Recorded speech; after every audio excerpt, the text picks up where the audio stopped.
At the tone, the broadcast will begin in 1 minute.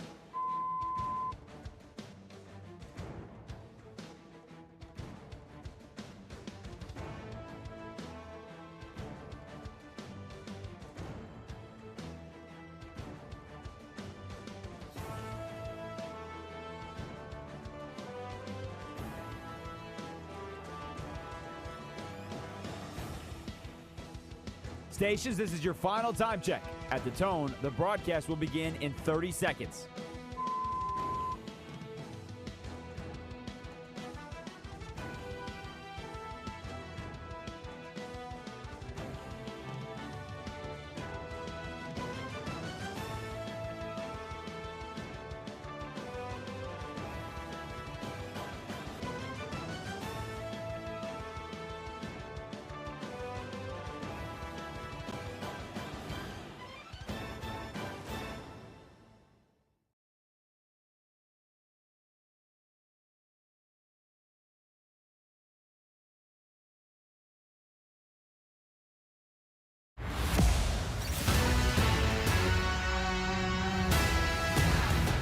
This is Bleck and Abdalla on Westwood One Sports.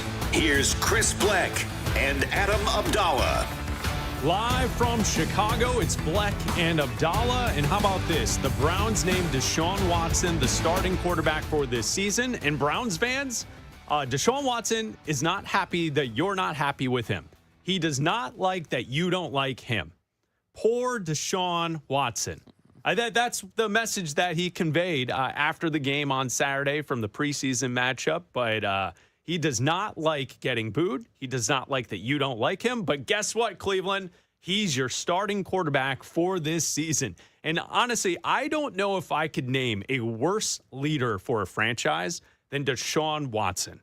You can't find me a team that has a guy that is named the starting quarterback, the person that's supposed to be the leader of the football team.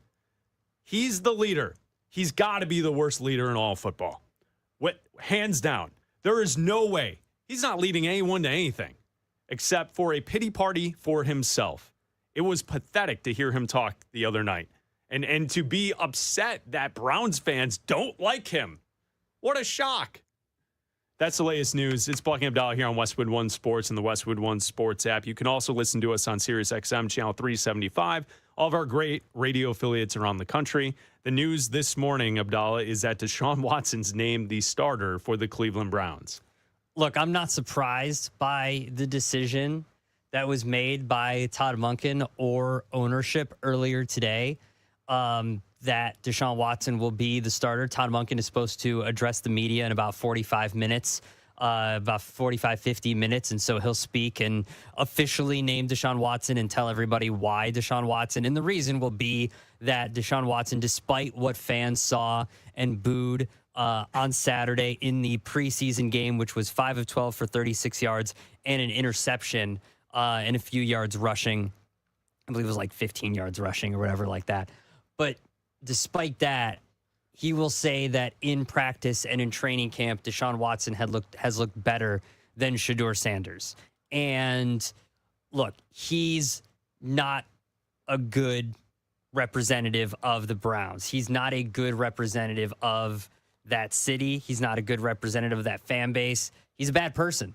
He just is. He's not remorseful. Keep going bigger. What about the National Football League? Yeah, look, he's not a good person. He hasn't been remorseful for anything that he's done. He hasn't taken accountability for anything. He hasn't even taken accountability for his bad play. Like, look, if he had come back from his suspension for a year and played well, this would be different. If he had come back and played well in any of the years before he had been hurt, this is the NFL. Fans move on. Fans tend to forget. I don't even know if they forgive, but they forget, right? They move on and they cheer for you and they wear your jersey. And a lot of fans, some fans will never forget. Some fans will never forgive. But a lot of them will cheer no matter what you've done if the NFL will let you back in. But the fact that you didn't play last year because you were injured, the fact that the last time you did play, it was 7 games, it was 1,100 yards, and it was 5 touchdowns. You haven't been good. You've played in 19 games in the last 3 years, 4 years, 5 years, really. And 2 of those years you didn't play. One because you were rightfully suspended, and one because you were hurt. And that was last year.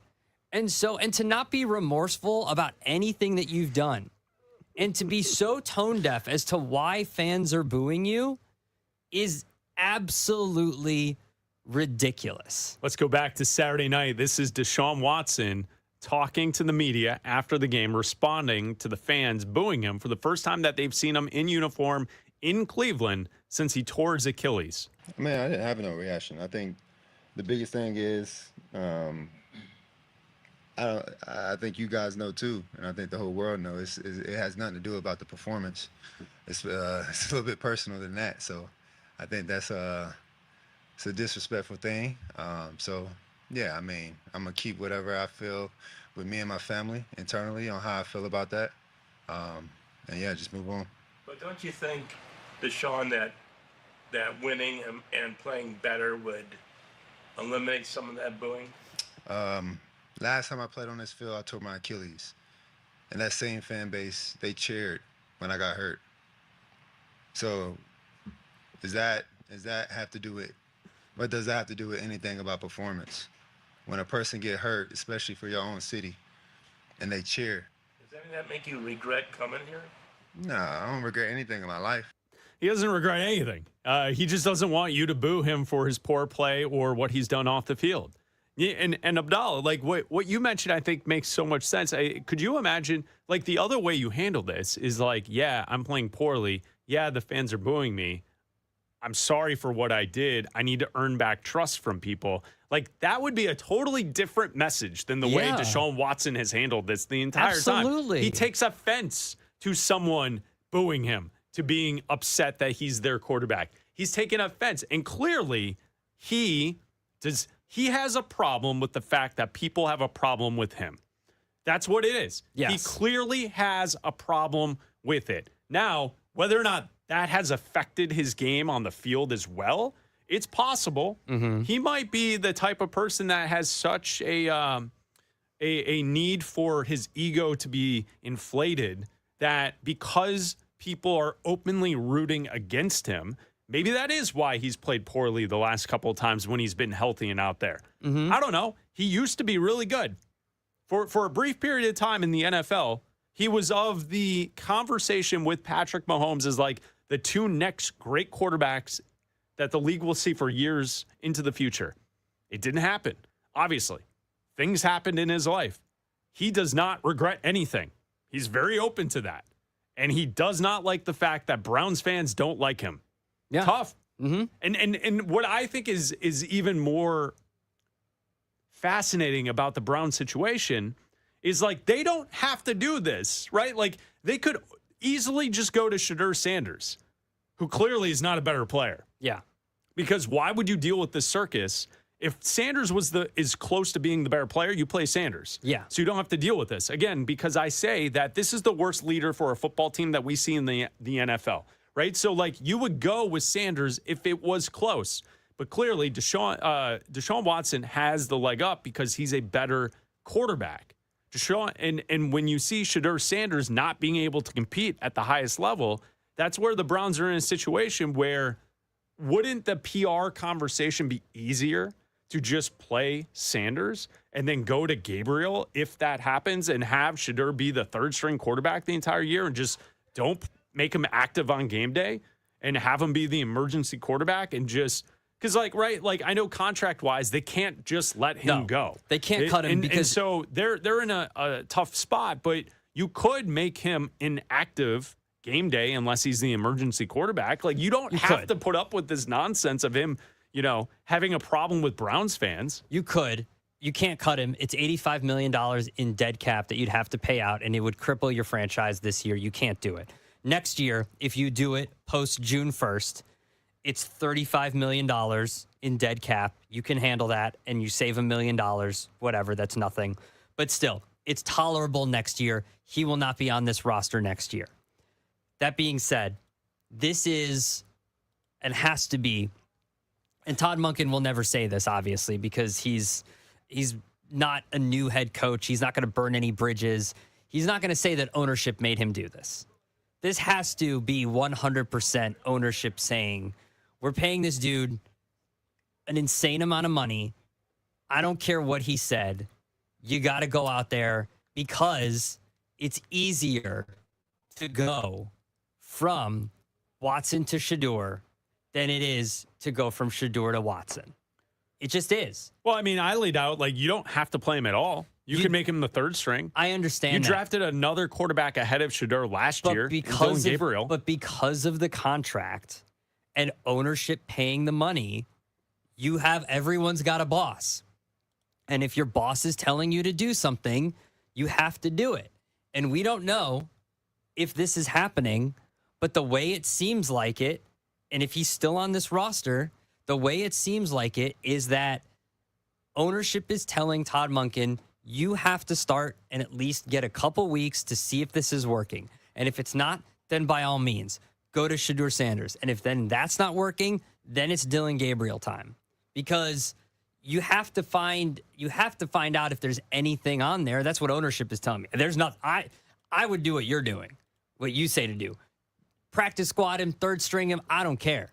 I don't think they can practice squad him. No, I think you what know they what I would mean. have to do is carry him on the active roster. Yes, as an emergency. And then on game day, he's just not part of the active 53. Yeah, exactly. And yeah. so he would be named the emergency quarterback. So you suit up. You're the number 3. Yeah. You only become active if both quarterbacks get injured during the game. Exactly. I think that's the only way they can do it, where they don't take the dead cap hit. But you can't roll this guy out as your leader, especially like a situation like this, and the way that he was talking about the entire conversation on the fans booing him. Like, Cleveland fans are not going to stop. I assume they will continue to boo Watson throughout the season at every home game. Mm-hmm. So sorry, Deshaun, that they may boo you. So Todd Monken is expected to speak in about 40 minutes. We'll try and carry that live here on Westwood One Sports. He talked after the game on Saturday night, as Watson did as well. And this is what Monken had to say on the reaction to Watson and the boos from the fans. None of us like to be booed. We all like to be appreciated. I think that's just human, okay? I think he emptied his heart a little bit. And I don't think that says who he is. I see the competitor in him. I see the everyday work he puts in. And he wants to be back. He wants to get back to where he was as best he can. And that's hard. And, you know, again, I think the moment just got him after the game, and it can get all of us. So that's Todd Monken after the game. So I was just trying to get a sweet haircut. Doesn't sound as chipper as he did when he I was just trying to get a sweet haircut. His sweet haircut. A little beaten down already after the second preseason game for the Cleveland Browns. Okay, Bleck Abdalla here on Westwood One Sports. You can call or text the show at 310-840-4910. Give us your thoughts on how the Browns should move forward with this. I would make him the third string quarterback. I don't think you can. Like, what's the upside? Is there a world in which Watson goes out and plays well this year? No. Chances are no. And then, so when he plays poorly at home and the boos continue to happen, what's going to happen? At some point, he's going to walk off the field and give the bird to the fans, right? Like, what? Like, it's only going to antagonize him even more. Like, they're just going to continue to go after him. So if you're Cleveland, what do you do next? I don't know if Shedeur Sanders is the answer. Take a listen to this. So Shedeur Sanders on Saturday night against Buffalo. So Buffalo won the game 31-7. Shedeur Sanders went 9 of 11, 74 yards, a touchdown, an INT, quarterback rating of 87. Not terrible, not super great. So let's hear from Shedeur Sanders. He was on the sideline of the TV broadcast for the Cleveland Browns on Saturday night after he was in there playing. How did the night go? It went really good today. I'm overall proud of the way how we operated. We got to get out the huddle a little faster, and we're going to work on that. But overall, today was a pretty good day. But I messed up before I got on the field. Oh, no. What happened? I didn't go out for the coin toss. You were supposed to be the game captain. No, I know I was the captain, but I just thought I was like the captain of the team for the week. You know? What? I didn't know I was captain of the coin toss. Oh, all right. Okay. See, like, this is. He knew he was the captain for the team. Didn't know he had to go to the coin toss because he was the captain of the team. You know, I like to give kids the benefit of the doubt, right? On the field. What happened? I didn't go out for the coin toss. You were supposed to be the game captain. No, I know I was the captain, but I just thought I was like the captain of the team for the week. You know? I didn't know I was captain of the coin toss. Abdalla, I think the lights are on at home, but no one's there. Is that a fair way to say this? The elevator doesn't go all the way. I think there's stops at a certain floor. I don't know if is there something with a sharp crayon in the box. I don't.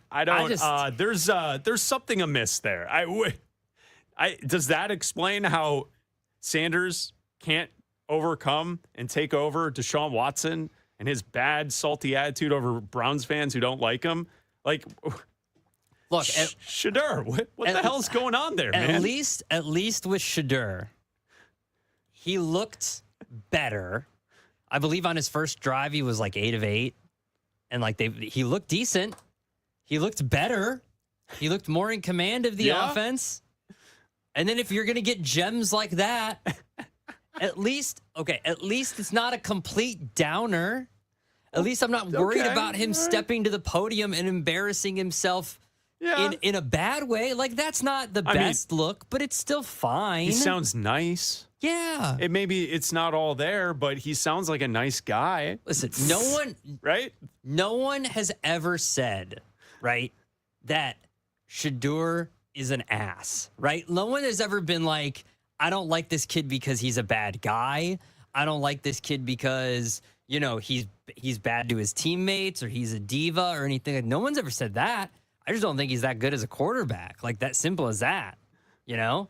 But after watching him this weekend, he played decent. He didn't play horribly. He played fine. Like, I don't think he's the long-term. I don't think anybody on this roster is the long-term answer. I got on the field.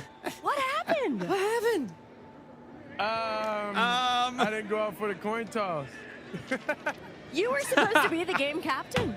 No, I know I was the captain, but I just thought I was like the captain of the team for the week. What? You know? Just volunteering this information. The coin toss. Buddy, keep that inside. Volunteering this information out there. Don't tell That's people. the other part is like, it's a little bit of Jameis.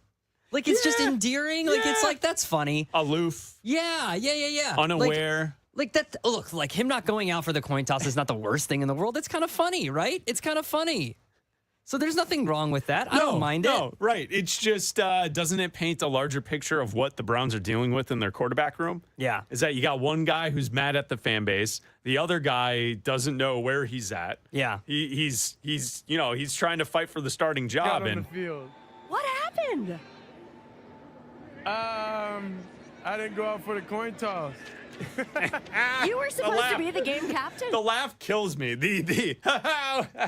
No, I know I was the captain, but I just thought I was like the captain of the team for the week. You know? I didn't know I was captain of the coin toss. So the Browns named Deshaun Watson their starter for the season. Todd Monken is speaking to the media right now. We'll hear from Todd Monken coming up next. Football is back, and something big is coming on September the 2nd. DraftKings Game Day arrives. New DraftKings customers sign up with code BNA26 and spend $5 to get $200 in rewards within 21 days. That includes all markets. That's code BNA26 for Bleck and Abdalla 26 in partnership with DraftKings. The crown is yours. Bet with DK Sportsbook. Gambling problem? Call 1-800-GAMBLER. 1-800-MY-RESET. Connecticut. Call 888-789-7777. Visit ccpg.org on behalf of Boot Hill Casino in Kansas. Bet tax pass-through may apply in Illinois. 21 plus, void in Canada. Event contract trading with DraftKings predictions involve risk of loss. Availability varies. Predictions offer void in New York. Bet to get bonus bets that expire in 7 days. Trade to get predictions dollars that expire in 1 year. $50 in rewards issued every 7 days via click to claim for 21 days. One non-withdrawable reward redeemable. Terms at dkng.co/offer. Limited time offer. Nationwide based on sportsbook predictions and free-to-play sports contest availability. Varies by state. The NFL preseason ends this week. Who will make the 53-man roster? And who will be working at Home Depot this fall? We've got the surprise cuts and names to watch. Just a couple weeks from kickoff. Westwood One Sports.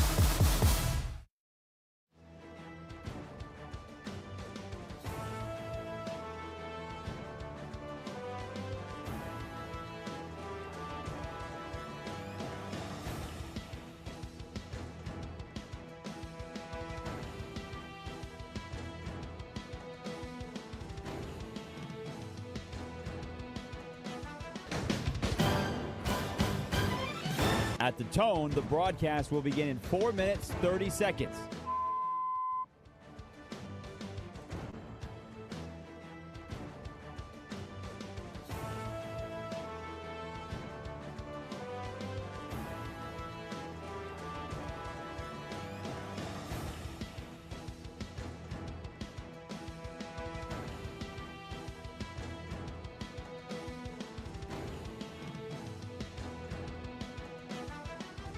At the tone, the broadcast will begin in 4 minutes.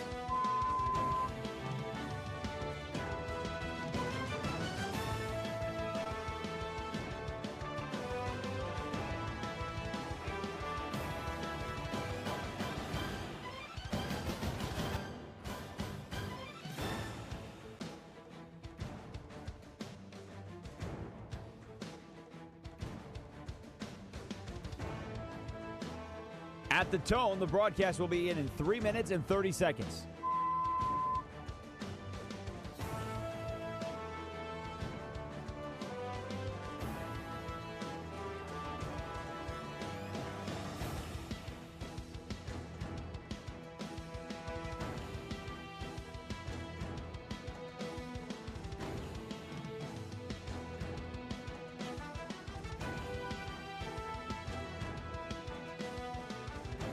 At the tone, the broadcast will begin in 3 minutes.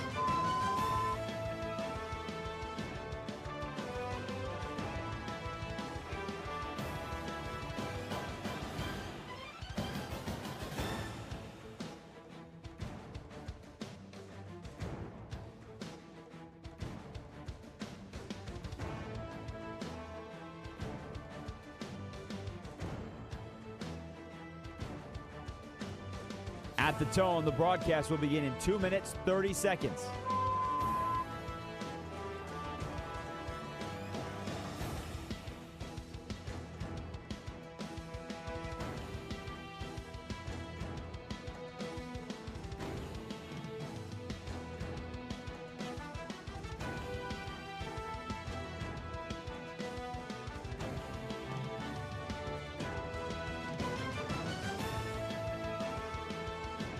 At the tone, the broadcast will begin in 2 minutes.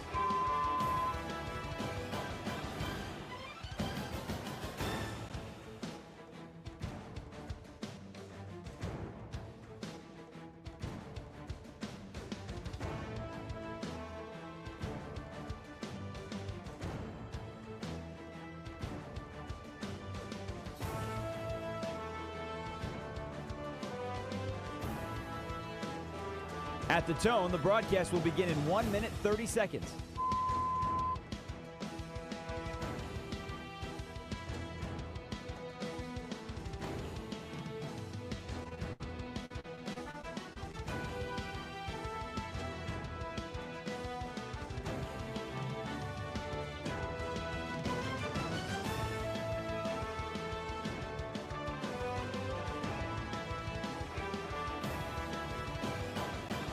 At the tone, the broadcast will begin in 1 minute.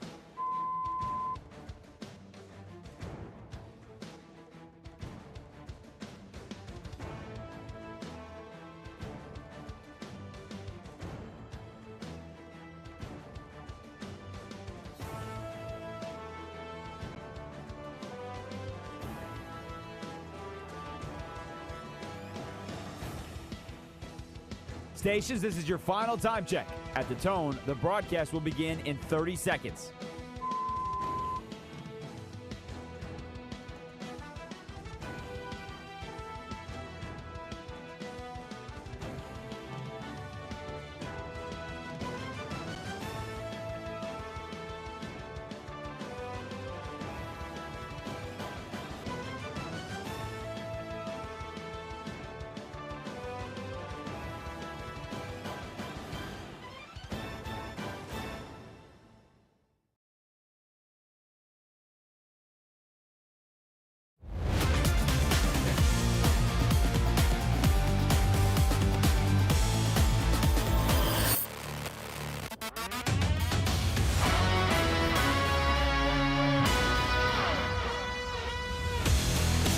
This is Bleck and Abdalla on Westwood One Sports.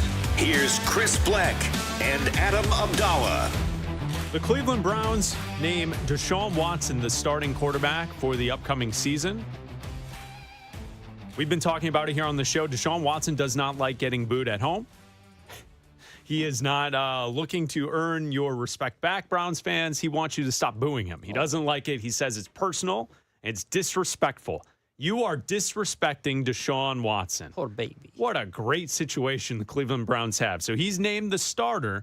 Todd Monken speaking to the media moments ago at Cleveland Browns training camp. Take a listen to the coach explain that Watson is now the starter. Everybody's really in tight today. Pretty big crowd today. All right. Fire away. Why? What's new? Deshaun is going to start against Jacksonville. Took in the full body of work over the course of off-season to training camp to the games, the joint practice, and ultimately felt like to start the season on the road, Deshaun gave us the best chance to move the ball and score points. I mean, that's really what it's about. And felt that way going in the last game, but wasn't sure. And after we talked as a staff and after we re-looked at everything, we're going to go that direction. Is this a week-by-week thing? Or? No, we're not anticipating this being a week-by-week thing. Again, I think Shedeur has done a great job, come a long ways, and we're excited about his future. But this is not a week-to-week decision. Was it hard making that decision between Watson and Sanders? For sure. I mean, any decision where it's so close, right? Both guys competing the rear ends off. I mean, it is a hard decision, right? I mean, it's not a hard decision to start Jared Verse at defensive end, right? That's easy, right? But that's what we're paid to do, try to put the best players on the field that give us the best chance to score points and move the ball. Is this a decision that feels like maybe you're flexible with changing if things don't go the way that maybe you anticipate early? I don't anticipate that being the case, but that's what we do. This isn't that question is not a quarterback question. It is everybody's position, right? Every single week we have to prove it, right? That's what we do. As pros, we have to prove it every week. It doesn't matter what position. Ultimately, we expect him to play well, or we wouldn't be starting him. It feels like is there something that Deshaun did specifically to separate himself from Shedeur? I wouldn't say anything specific. I would not say that. Again, just on the road, operation, right? Our ability to function. And again, it was close. I mean, like I said, I feel really good about both quarterbacks. I do. So if it's that close, Todd, I think there's a line of thinking that says, why not go with a younger guy that might have a brighter future? So I guess what was keeping Shedeur from getting this job? Did it come down to that operation? Some of it was that. There's a number of things I'm not going to get into, but ultimately we felt over the course of training camp and the offseason that he was ahead of Shedeur. Shedeur has closed that gap, I mean, for sure, and that's a credit to him. And we look forward to, again, Shedeur continuing to grow as a player, but ultimately we're about week one. That's all it's about is week one, putting our best foot forward over the next 3 weeks. As I said the other day, we're only halfway through training camp. Still have this week, got next week, got the whole game prep for Jacksonville. We really haven't game planned anybody in the preseason, so our ability to game plan and get ready for Jacksonville, I'm looking forward to it. So there you go. Todd Monken live at Browns camp explaining why Deshaun Watson has been named the starter today for the Cleveland Browns. A couple of things to point out from what Coach Todd Monken had to say to the media.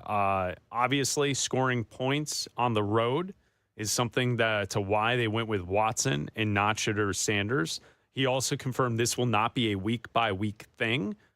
He also says that every position has to prove it each and every week. So if you say, well, Deshaun Watson played poorly at the start of the season, will they go to Shedeur? You know, if you piece it all together, they're naming Watson the number one for this season. And that everyone, your position's up week to week, but theoretically, this is not going to be 1 week it's Watson, the next it's Sanders. Next week it's Watson, back and forth, yo-yoing the two positions. I think something to take out of that's important is that the difference between the two is the operation. Shedeur Sanders is not as clean with the operation of the huddle and the football team. Mm-hmm. So that was one that caught my attention. And then also, he did say that Shedeur Sanders has closed the gap between Deshaun Watson and Sanders. But with that said, how did you and I frame this the entire offseason? Deshaun Watson's the better player. Shedeur Sanders is behind. And that confirms our assessment for the entire offseason is that there was a wide gap. Sanders has closed the gap, but he is not as good as Deshaun Watson. And so that's where you get Watson named the starting quarterback today for the Cleveland Browns. Yeah, and I think a couple other things to take out of that from Todd Monken is that, you know, particularly, he said, particularly on the road for Watson is where he's seen him play well. And if you look at their schedule, 6 out of their first 10 games are on the road. So they start with 2 games on the road. Then they have a home game, 2 home games, and then they go on the road, home, and then 3 straight road games. And then they end with a home game against Houston, and then they have a bye week. So if you see that, if you're going to give Watson an extended period of time, let's say he gets to 10 games. I mean, like I said, the guy hasn't played 10 games in 5 years. So him getting to 10 games is going to be surprising to me. So if, let's say he does get to 10 games and you want to start and see what you have in Sanders, a natural place to be would be after the bye. You've got 3 straight home games. If you don't want to, if it gets to a tumultuous point with Deshaun Watson playing at home and he's not playing well and he's just booed constantly and you just can't deal with this. You know what I mean? If he's not playing well either, you could just hand it off to Shedeur Sanders and wash your hands of this, because that's an easier transition to go from the guy that's been there for the last few years at the end of this contract situation where you're going to get rid of the money next year and the year after and split it, and he's going to be off your roster, and saying we've squeezed everything we can out of this. Yeah. And we've given every last effort, regardless of how bad he is with the media, regardless of everything that he's done. We knew that going in when we brought him on. We've done everything we can for Deshaun Watson. He refuses to try to rehab his image. We've given every opportunity that we can. He doesn't seem to give a crap about it. It's stunning. It's crazy. So now we're done. Here's Shedeur Sanders for the remaining of the season. You've got however many games, whether it's 7, 8, 9 games, whatever it is, to prove yourself. If you can't, here's Dylan Gabriel. And if he can't, guess what? Over here for next year's draft, we have 2 first-round draft picks. And whether we win 3 games or 4 games or 6 games or 7 games, we can move up in the draft if we need to draft whoever we want to. If it's, you know, Dante Moore, if it's whoever that they want to draft, they're in a position to have 2 first-round draft picks because of the trade of getting rid of Myles Garrett and bringing in Jared Verse, that they can now have their own pick and the Rams pick, and they can move up in the draft and draft their quarterback of the future if he's not on this roster, and wash their hands of this entire situation. Yeah, and I think Todd Monken gave a window to all of us into the thought process of the coaching staff. Sanders ain't it. Mm-hmm. Yeah, he's working, he's developing. They're excited about that, but he clearly is not as good as Watson. Watson is a problem, though. So the coaches in the room are looking at it like, guys, the only chance we have to maybe scoring points as an offense is if we start Watson. Because otherwise, if it was close, you go towards Sanders. Because as the reporter said to Monken, wouldn't you want to play the younger player if it was close? And they're thrilled with the development and that he's closed the gap, but he's not close. And like that, end of story. Yeah, that's it. Like no, like otherwise they would, and obviously they're in the interest of scoring points and being good offensively, so they want to do that. But it is. I don't know if I could recall an athlete, someone in pop culture, an actor who has tried less to try and rehab their image than Deshaun Watson. Like, he really is just, like, spitting in everyone's face the entire time through this, being upset with the way that people react to him. I don't know if I can think of a musician, anyone. Like, usually if there's someone that has an issue, a problem, they go on an apology tour. Yeah. They rehab the image. And eventually, at some point, they come around. And you, like, people go back to supporting. I can't recall someone that has just been like so blatantly upset that people are upset at him. I still don't think he thinks he did anything wrong. Well, right, exactly. I still don't think that's how he's acting. All of the stuff with all of the massages and everything. I don't think he did it. He thinks he did anything wrong. That's the problem. I think that he thinks that it was that he's the victim and that everybody else is wrong for still bringing this up. Yep. And that he is the one that is the victim now because he was booed and cheered for when he was injured. And that it's on the Browns fans that are the bad people for cheering when he was injured and booing him when he returned to the stadium and played for the first time in over a year on Saturday. And that's and they're the bad ones and not him for showing no remorse whatsoever for any of his actions. I can't ever recall. Can you recall like an actor or someone that's like unwilling to even accept the fact that they made a mistake in the past? Not that I can think of. It's Bleck Abdalla here on Westwood One Sports and the Westwood One Sports app, sponsored by Progressive Commercial Insurance, protecting small businesses with affordable coverage options. Quote today at progressivecommercial.com. So the Browns have named their starter. It's Deshaun Watson, starting quarterback for the Cleveland Browns. When will the Raiders announce a starting quarterback? Will it be Fernando Mendoza? We'll talk about that coming up next. The Browns named Deshaun Watson their starting quarterback. Has there ever been a Week 1 starter less popular with his own fan base? Last time I played on this field, I tore my Achilles. And that same fan base, they cheered when I got hurt. So what does that have to do with anything about performance? When a person get hurt, especially for your own city, and they cheer. He complained about the fans, then immediately was named their QB. That's a new one, even for Cleveland. It is what it is.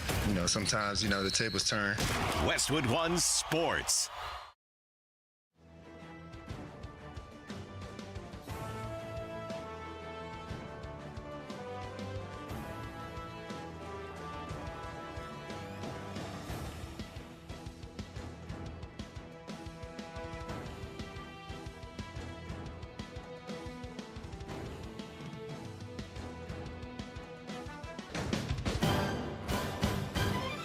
At the tone, the broadcast will begin in 4 minutes, 30 seconds.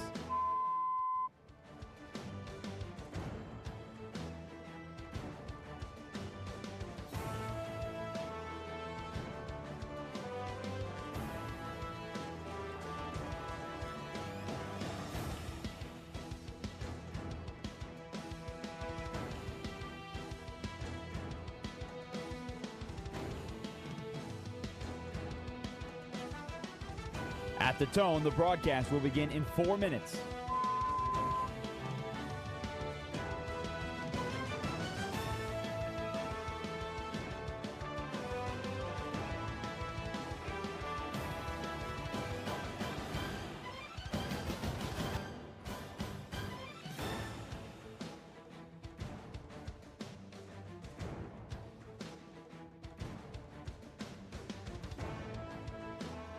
At the tone, the broadcast will begin in 3 minutes and 30 seconds.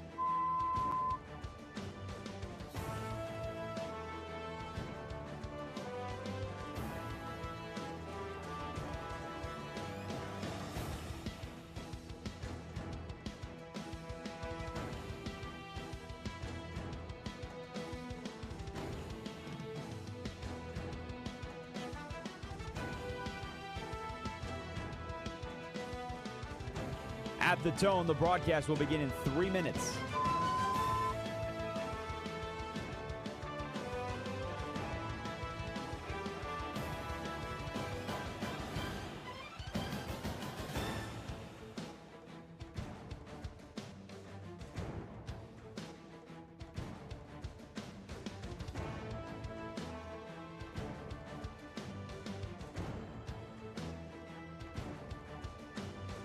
At the tone, the broadcast will begin in 2 minutes, 30 seconds.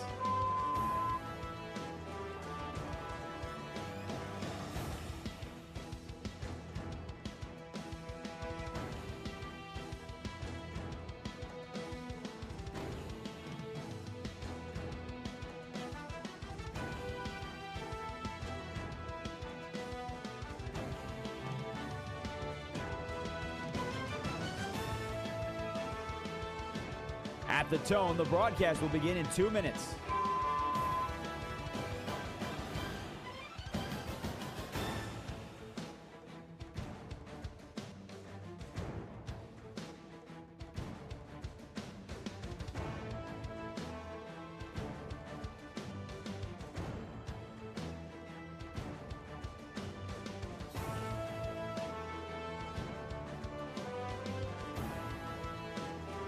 At the tone, the broadcast will begin in 1 minute, 30 seconds.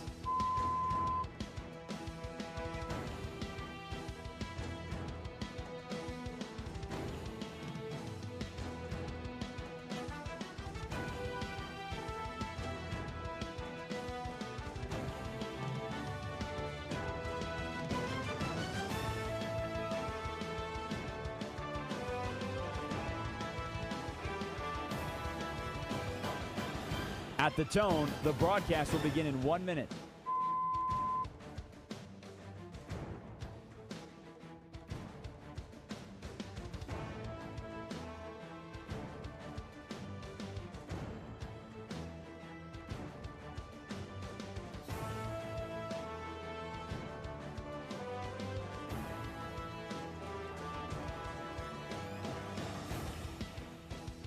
Stations, this is your final time check. At the tone, the broadcast will begin in 30 seconds.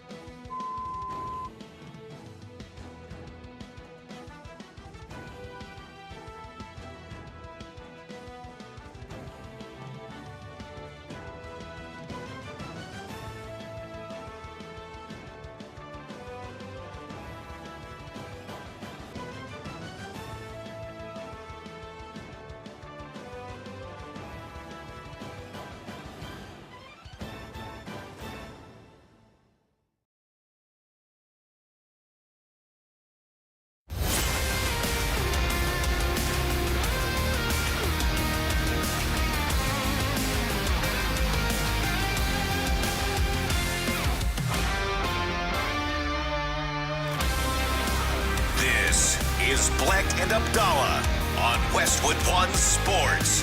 Here's Chris Bleck and Adam Abdalla. The big news today, the Cleveland Browns announced Deshaun Watson is the starting quarterback for the season.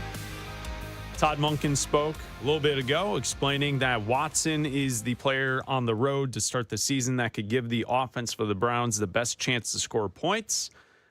This is not a week-to-week thing for the Cleveland Browns, and that as far as what Shedeur needs to work on, it seems to be the operation side of the offense is what is the distance between the two and why Deshaun Watson is the starter. The Las Vegas Raiders have yet to name a starting quarterback. I think it should be Fernando Mendoza. We talked about it last week after their second preseason game. I've seen enough. He could start. With that said, yesterday at practice, their offensive star, Ashton Jeanty, left practice, believed with an ankle injury, but from all indications are that even though it looked bad when he went down, it's not as bad as we originally thought yesterday when he couldn't put weight on the leg leaving practice, and that it's just a sprained ankle. Yeah, we don't know the extent of the injury. It's not supposedly a long-term injury, but it is an ankle injury. Look, if it's a high ankle sprain like Jeremiah Love, it could be a few weeks. It could be something that lingers. It's not good for a running back that had close to 1,000 yards last year that was supposed to have a lot more help on that offensive line.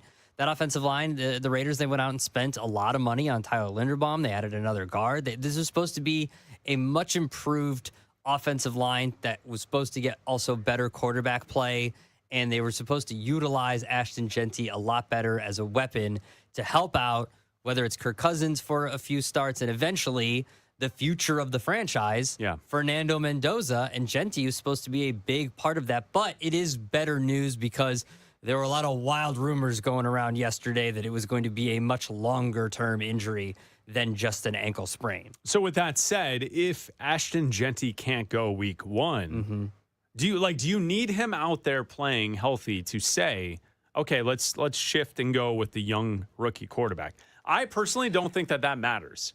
There are going to be positions on the offense where guys are in and out of the lineup. It's the NFL. It's how it works. No team is 11 healthy for the entire season. Does not happen offensively. So I don't think Jeanty has to be healthy to start Mendoza. I think you start Mendoza because he's your number one draft pick, taken number one overall, and he showed that he's capable to at least be out there. He's not overwhelmed to what we've seen to this point in the preseason. So therefore, I would start Fernando Mendoza for this season. So would I. I think that when you start saying, well, we should take him out for this, we should take him. So, okay, so what happens? Like I mentioned, Tyler Linderbaum. If Mendoza starts for a week, let's say they put him in week 4, right? Kirk Cousins isn't getting it done. They're 0-3 or 0-4. And week 5, Mendoza comes in. Tyler Linderbaum gets hurt. He tears an ACL or whatever, ruptures an Achilles, an injury, right? He's out for the year. Is that it for Mendoza? Are we just going to say, oh, well, he's out, so Mendoza's out now too? Or if a positional player, anybody is hurt, we're just automatically taking out Mendoza? Like, it's football. Guys are going to get hurt. Yeah. One should not affect the other one, you know? Oh, well, you're going to trade Max Crosby. Does that mean shutting it down for Mendoza too? Like, what are you doing here? No, start Mendoza. Yes, he threw the pick 6. Okay, quarterbacks throw interceptions. Watson threw an interception, and he made some stupid comments. He's getting start too. So, you know, like, I don't see why Mendoza can't start. He's making some really nice comments. He calls everybody sir and mister. So if that's the guideline now, if that's the bar for starting quarterbacks is how you perform at a press conference, well, Mendoza should be starting from day one. I mean, I think that's for bad teams. Yeah, okay. When you're bad and Raiders, you have bad quarterback play, it's how you talk is the key. Please do. And please tell Mr. Buck I say hello. Oh, we love it. There you go. Yeah. What about Mr. Aikman? Oh, of course. I mean, he's a legend, you know. I think Mr. Buck needs some more love because, I mean, Mr. Aikman's already, you know. Well said, Fernando. You nailed it. Thank you. God bless. Back to you guys. See, there it is. Back to Mr. Buck. That's the stuff. I mean, he is unique. But Listen, if politeness is all it takes, then give Mendoza the starting job, right? He is unique. Thank you, Joe Buck. And, yes. I'll take that. We'll take the love from Fernando Mendoza, and he says all the right things. Sometimes it's very vanilla. Well, what a compliment. Sometimes what he says is very vanilla. Can you imagine if it was like an etiquette test to see if it was Kirk Cousins or Mendoza to see who would be the starter? they have a combine of like pulling chairs out for their dates. It's like holding the door for other people, setting the table, which fork and spoon goes where, walking with like the book on your head, like that kind of stuff. Has nothing to do with how you throw the football or how you go through progressions or anything like that. It's all just etiquette. It's just a basic tests of etiquette. You know, they're driving down the street and they've got like people cutting off and swerving in front, and then you're seeing if either quarterback goes to the horn. You know, like some people just go to the horn immediately. And start just blasting helping an old the horn. lady across the street, all that good stuff. think he represents himself really, really well. What a refreshing personality he is. Yeah. He is vanilla. Could you imagine if the promo for our show, Bleck and Abdalla, here on Westwood One Sports was Bleck and Abdalla? They're interesting. They're interesting. They've got vanilla thoughts. Ugh. Could you imagine that? No. I mean, it's hilarious the way that you see that with Fernando Mendoza in this situation. He should absolutely start. Like Ashton Jeanty has no bearing on whether or not he should start. And everybody says, "Oh, offensive line is bad." The offensive line is not going to change from week 1 to week 5 or week 6. If anything, it's going to get worse because guys could get hurt. All right, so the news of the day, Deshaun Watson named as the starting quarterback for the Cleveland Browns. The preseason game on Saturday night, the Bills beat the Browns. Deshaun Watson spoke to the media after the game. He was booed during the game. This is what Watson had to say on Saturday night. Man, I didn't have no reaction. I think the biggest thing is I think you guys know too, and I think the whole world knows. It has nothing to do about the performance. It's a little bit personal than that. So I think it's a disrespectful thing. So yeah, I mean, I'm gonna keep whatever I feel with me and my family internally on how I feel about that. And yeah, just move on. But don't you think, Deshaun, that winning and playing better would eliminate some of that booing? Last time I played on this field, I tore my Achilles. And that same fan base, they cheered when I got hurt. So does that have to do with, what does that have to do with anything about performance? When a person get hurt, especially for your own city, and they cheer. Does any of that make you regret coming here? No, I don't regret anything in my life. So that's Deshaun Watson on Saturday night. Doesn't regret anything in his life. Absolutely tone deaf. The worst leader in the NFL, named the starting quarterback for the Cleveland Browns. Monken spoke earlier today talking about the decision to start Deshaun for the season. Deshaun Watson just spoke moments ago to apologize over what he said on Saturday night. Take a listen. First off, I want to address the comments from Saturday after the game. I think just, human nature, just myself being very emotional, putting a lot of time these last 2 years to, get back and, spend time in this facility, in the city, meeting a lot of different people in the community. I thought I was going to get, a little different response, but, I think, my emotions got the best of me, and, my comments wasn't intending to go at any of the fans around in the city, because there's been a lot of great fans that have been supporting me. And I know the frustration this organization have put, a lot of investment in coming, to get me back in 22. And things haven't been going the right direction that we thought it was. A lot of injuries, a lot of time off, and not putting the best football and my foot forward. So, again, just, I understand the frustration. I understand everything that kind of goes into that. And moving forward, I just want to focus on football, making sure that, I'm putting the best product out there, having the best ability, because I thrive off the energy. I thrive off the energy of the fans. I thrive off the energy of the community. I thrive off all that stuff. I think looking back in my history at Clemson and, previous at the Houston organization, I was a big community guy, big city guy, big fan guy, during the game. So, again, my emotions got the best of me. I'm human. I take full responsibility of that. And, just moving forward, I want to make sure that I put the best product for the team, for the organization, and for the city so we can put a lot of wins and make sure that I celebrate and put Cleveland on the map. And that's why I put the helmet on my head and I put the uniform on my body, is to go out there and make sure I put my best foot forward.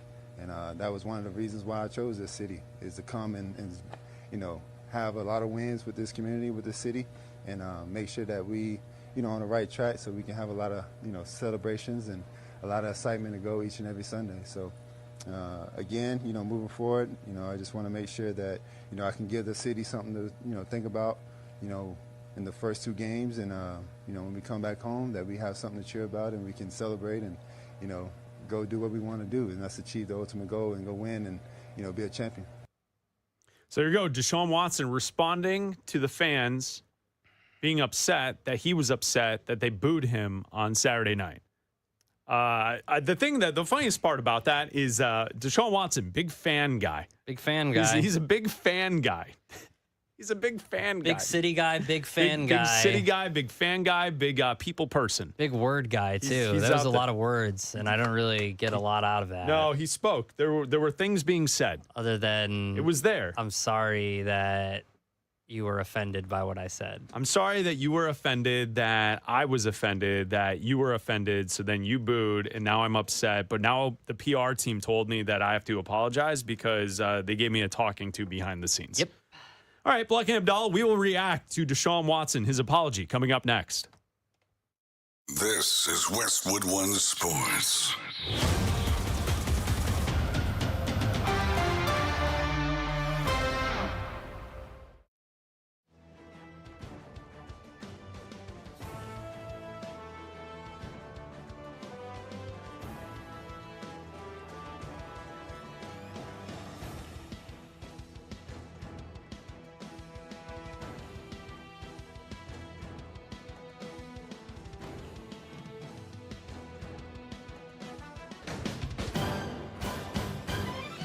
At the tone, the broadcast will begin in 4 minutes, 30 seconds.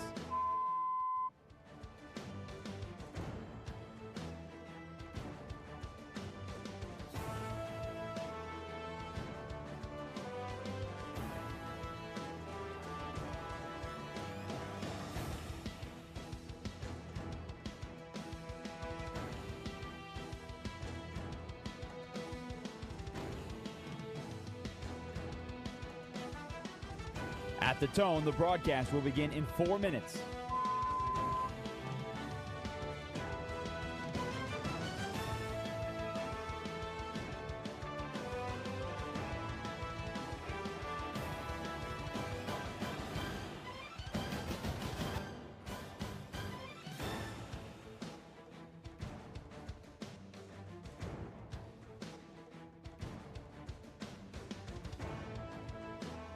At the tone, the broadcast will begin in 3 minutes and 30 seconds.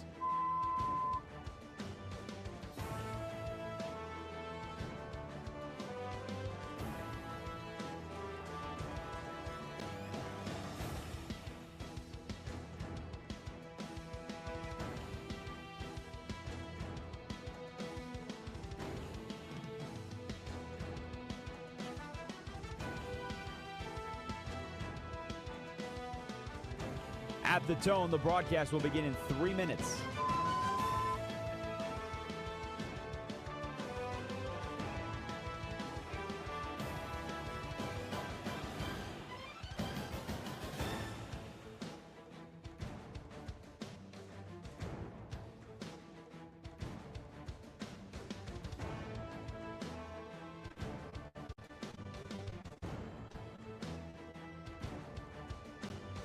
At the tone, the broadcast will begin in 2 minutes, 30 seconds.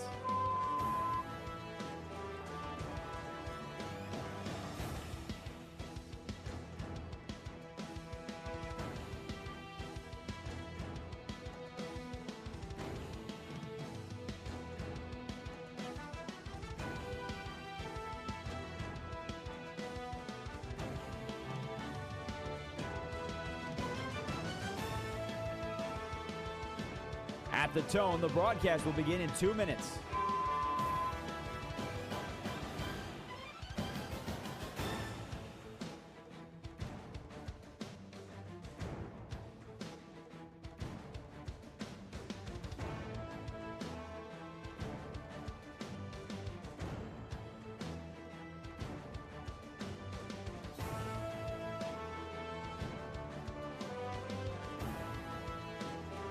At the tone, the broadcast will begin in 1 minute, 30 seconds.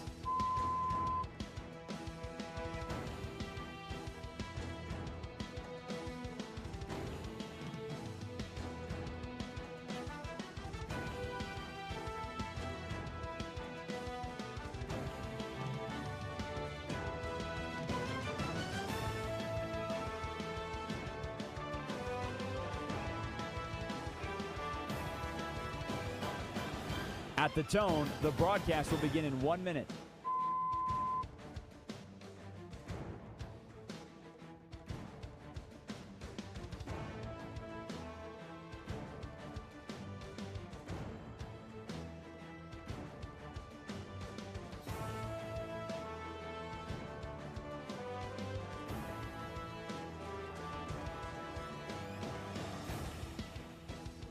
Stations, this is your final time check. At the tone, the broadcast will begin in 30 seconds.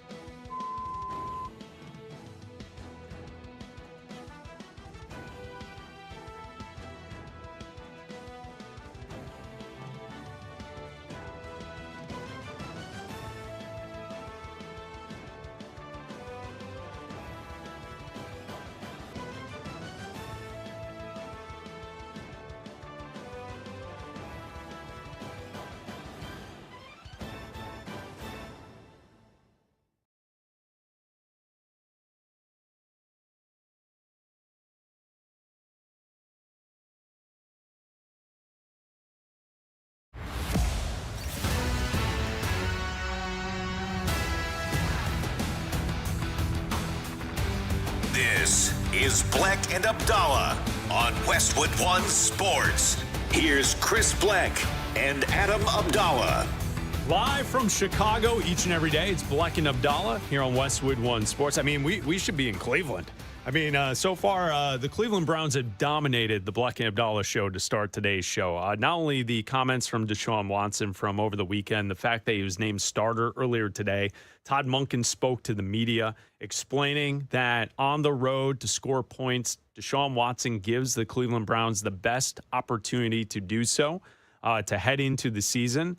He was asked, Todd Monken today asked if the quarterback position battle will continue on throughout the season. His quote was, "Not a week-by-week thing," end quote. So the quarterback position is now Deshaun Watson's. If he plays poorly throughout the season for multiple weeks, I'm sure they will change and they'll go to Shedeur Sanders. But when asked about the race getting to the quarterback spot, QB number one, you know, Abdalla and I have looked at this his entire offseason, looking at Watson as by far the better quarterback. And Todd Monken kind of confirmed that today, saying that operation is something that is why Watson is the better quarterback, and that also Shedeur has closed the gap, but he's not close, right? So, like, he's improved. They're happy about his improvement, his development, and they're excited. And that's what Todd Monken said earlier today. But Watson's the better quarterback. With that said, the Cleveland Browns, as always with Deshaun Watson, have had a bit of a PR nightmare with him. After the game on Saturday night, this is what Watson had to say when the fans, for the first time, they get to see Deshaun Watson in a Browns uniform since he tore his Achilles at home. They were booing him on Saturday. This is what he had to say after the game on Saturday. Man, I didn't have no reaction. I think the biggest thing is I think you guys know too, and I think the whole world knows. It has nothing to do about the performance. It's a little bit personal than that. So I think that's it's a disrespectful thing. So yeah, I mean, I'm gonna keep whatever I feel with me and my family internally on how I feel about that, and yeah, just move on. But don't you think, Deshaun, that winning and playing better would eliminate some of that booing? Last time I played on this field, I tore my Achilles. And that same fan base, they cheered when I got hurt. So does that have to do with, what does that have to do with anything about performance? When a person get hurt, especially for your own city, and they cheer. Does any of that make you regret coming here? No, I don't regret anything in my life. So you go, Deshaun Watson on Saturday night doesn't regret anything in his life, Abdalla. Which is wild because he's messed up on multiple occasions. I can go through each allegation where he's messed up, but we only have 2 more hours left in the show. Yeah, exactly. Jim Rome's standing by at 3 Eastern. Yeah, I'm sure Jim Rome's going to have a field day with this too. Of course he will. It's going to be great. Yeah, it's going to be outstanding. Look, Deshaun Watson might give the Browns a better chance to win right now. He's the better quarterback right now. that doesn't mean you have to start him. That doesn't mean you have to do this to your franchise. That doesn't mean you have to put this out there for your fans once again, like you have been since 2022, when Deshaun Watson only played 6 games. And then in 2023, when he played 6 games. And then in 2024, when he played 7 games. And then last year, when he was just on the sidelines because, like he said, he tore his Achilles and he was out for the entire season. So, to me, this is a decision that is not only being made by Todd Monken, but is also being made by ownership that is saying, we made a financial commitment, and it is a insanely large financial commitment this season. We have to see what's left. 6 out of their 10 games are on the road to start the season. Their first game is on the road. Start the season with Shedeur Sanders. You've got 2 games on the road against Jacksonville and against Tampa Bay. Start the season with Deshaun Watson.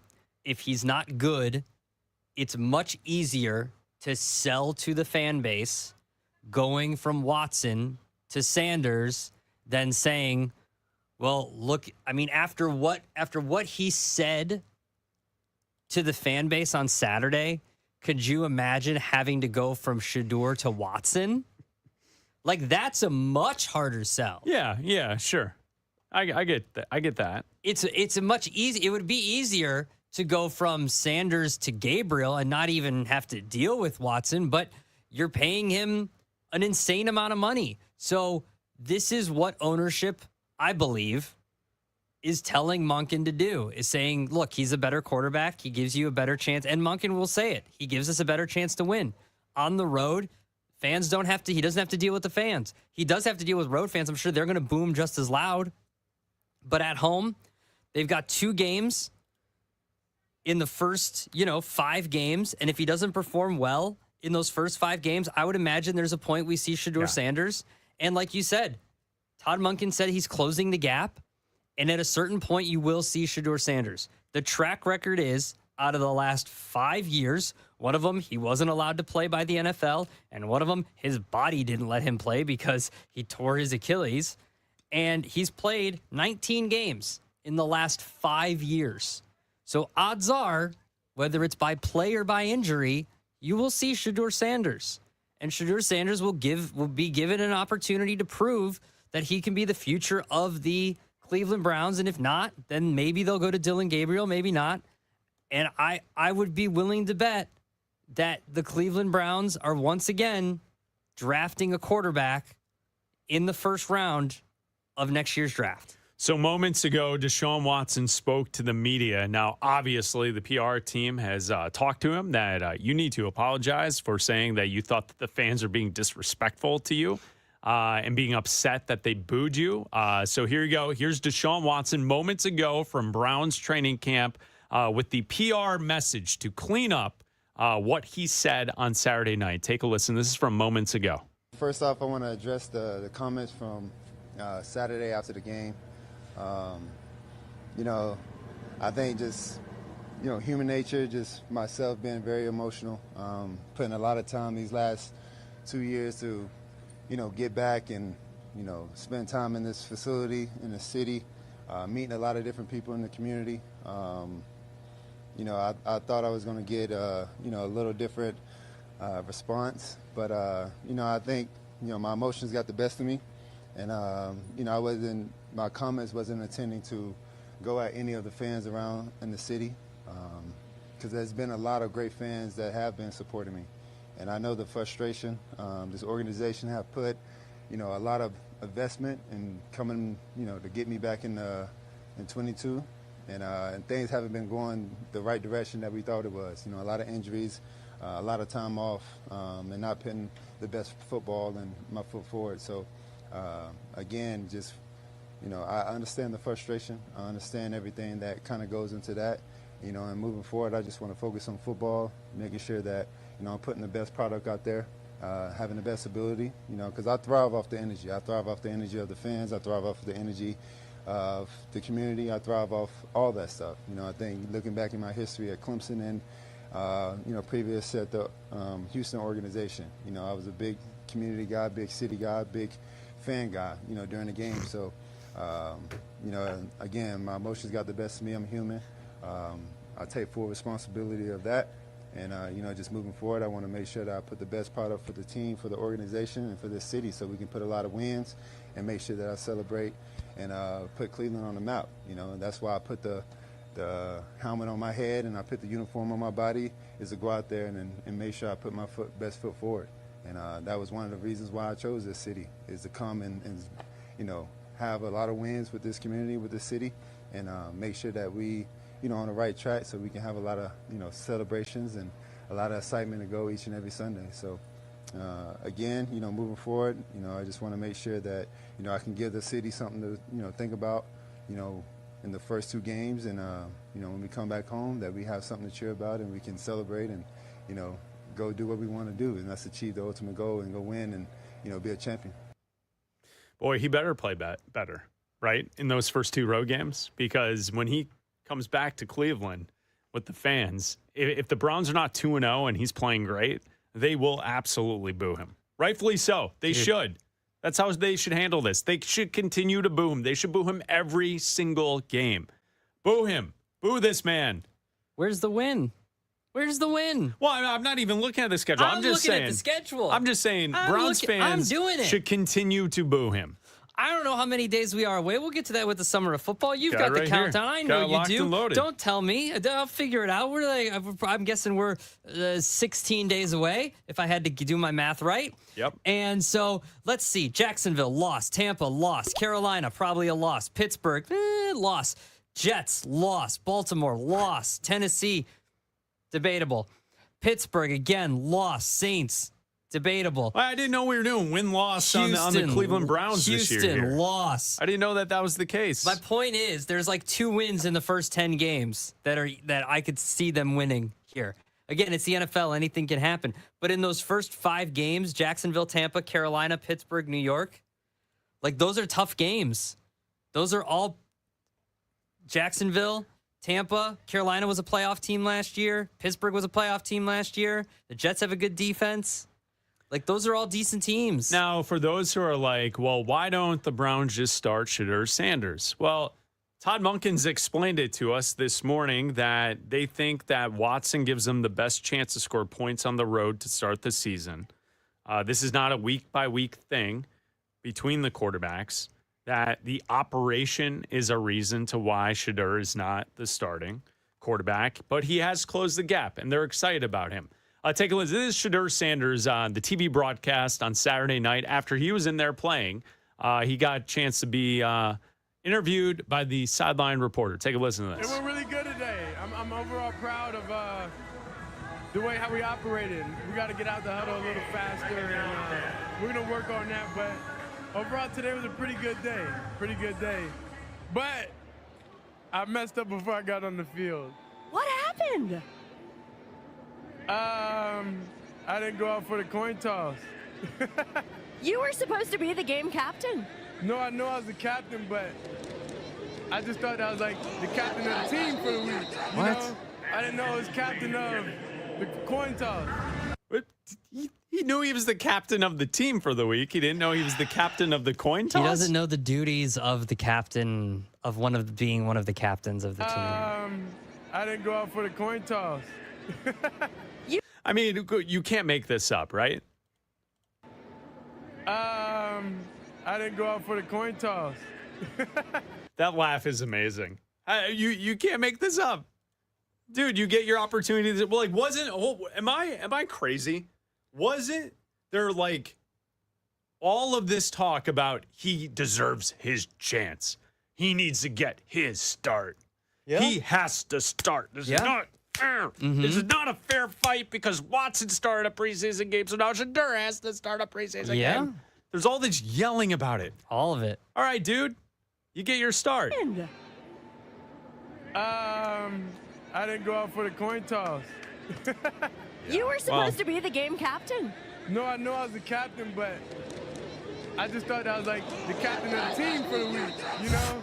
I didn't know I was captain of. What does that mean? He just thought he was doing like when have you ever seen in an NFL game or a college football game where the captains, even if there's teams that rotate captains, a lot of teams do that, where there's like not an official captain for the season. It's they rotate each week. And sometimes coaches will be like, oh, this guy was born here, so he's going to be a captain this week. And then we're going to go with a defensive back because former last team week, or something. Last week we went with a defensive lineman, so we're going to go with a defensive. Like coaches do that. Yeah. Every single time, college and pro, whoever is named captain for that week, you go out for the coin toss. There are not like captains to the side hanging out during the coin toss. They all go out there every single time. What planet is this kid on? I don't know, man. I just think that he doesn't know the duties of a captain, but he just wants to do the fire up speech. Maybe he just wants to be the guy doing the fire up speech. Does he? I don't know. I don't know what he wants to do. He was so focused on he should like. First of all, he offered that information. No one asked. Why weren't you out there? Second of all, if you're gonna say that, just say I was so focused on my preparation for the game that I just forgot about it. No, it's cute. It's fun. I didn't go out for the coin toss. You were supposed to be the game. I didn't go out for the coin toss. You were supposed for the coin toss. I mean, the laugh. Like, he thinks it's hilarious that he wasn't there. I mean, it is funny. I mean, it's a preseason game. It is funny. It's preseason for everybody, man. But that was supposed to be his big chance. He's supposed to be the leader of the team. He'll get another chance. 310-840-4910. You can call or text the show. Bleck Abdalla here on Westwood One Sports. We have a text from the 843. Shadur thought he was captain of a sweet coin toss. Did not know he was supposed to call heads or tails. That's from Ryan in Myrtle Beach. Shout out to Ryan in Myrtle Beach for listening to the show. I was just trying to get a sweet haircut. Todd Monken with his sweet haircut. I was just trying to get a sweet haircut. That's outstanding. I would also say from the 704, we have a text that reads, do you remember Shadur's pre-draft setup? I don't. Do you remember Shadur's pre-draft setup? I feel like they made a big deal about it, right? And then he didn't get drafted in the first couple of rounds. And then it wasn't. I don't remember. What did it look like? The pre-draft setup. Shadur Sanders pre-draft. Did he have was it like a unique draft process? I don't know. Did he have like a? It had to have been like a party, or something? Right? It had to have been a party. Oh yeah, wasn't it here? It was the room. It like a legendary backdrop. And it was all like the word script all over it. And he had all the hats. Didn't he have custom-themed watch party room with giant screens, personalized perfect timing, and legendary? He had his personalized logo all over the place. Yes. He had every hat of every team ready to go because he was ready to be, he had cameras there. Yeah. Wasn't his brother running around with a film crew as well, trying to record it? Be legendary, yes. And then he didn't get drafted. He performed at his own draft party. Oh, he did? A performance? Yes. Yeah. What type of performance? Yeah, I think he rapped. Oh. That's not the first time we've seen NFL players or former NFL players try and become rap artists. Sure. It's not the first time. Oh, yeah. Pat McAfee. Big time. He's got a new album out. All right. Have you heard this?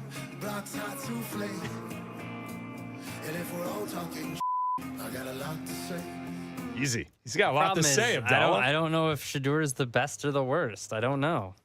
Of what? Rap artists? Of life. I don't know if he's the best or the worst. I watched him play on Saturday. He didn't look. Or the worst. Yes. Because when you ask yourself these questions, am I the best or the worst? It is really something that I walk around with as a polarizing figure. Every day, right? I ask these questions. Don't you? You're walking down the street thinking to yourself, I'm a polarizing figure. Am I the best? Am I the best? Or am I the worst? Well, I think we know the answer to that question, but.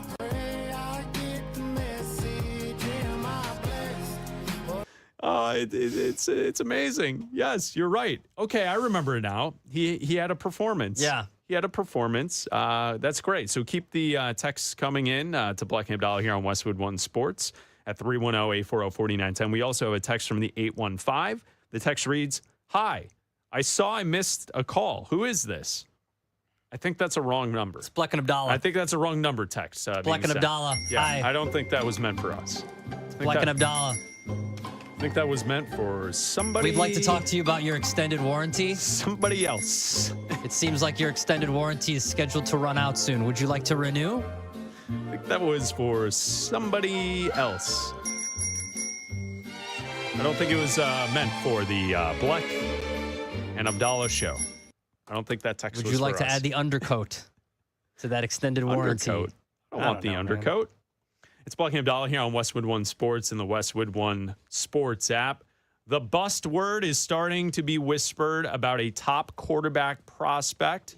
We'll tell you if we agree with that coming up next with Raj with One on One. Football is back and something big is coming on September 2nd. DraftKings Game Day arrives. New DraftKings customers sign up with code B&A26 and spend $5 to get $200 in rewards within 21 days. That includes all markets. That's code B&A26 for Bleck and Abdalla 26 in partnership with DraftKings. The crown is yours. Bet with DK Sportsbook. Gambling problem? Call 1-800-GAMBLER. 1-800-MY-RESET. Connecticut. Call 888-789-7777. Visit ccpg.org on behalf of Boot Hill Casino in Kansas. Bet tax pass-through may apply in Illinois. 21 plus, void in Canada. Event contract trading with DraftKings predictions involve risk of loss. Availability varies. Predictions offer void in New York. Bet to get bonus bets that expire in 7 days. Trade to get predictions dollars that expire in 1 year. $50 in rewards issued every 7 days via click to claim for 21 days. One non-withdrawable reward redeemable.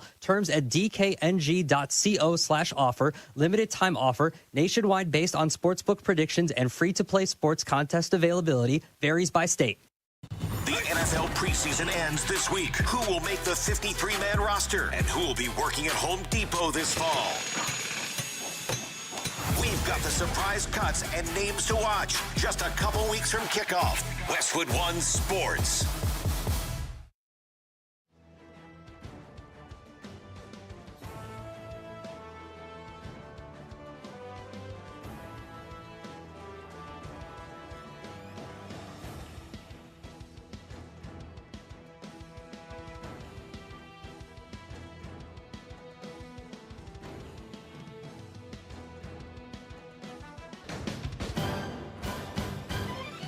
At the tone, the broadcast will begin in 4 minutes, 30 seconds.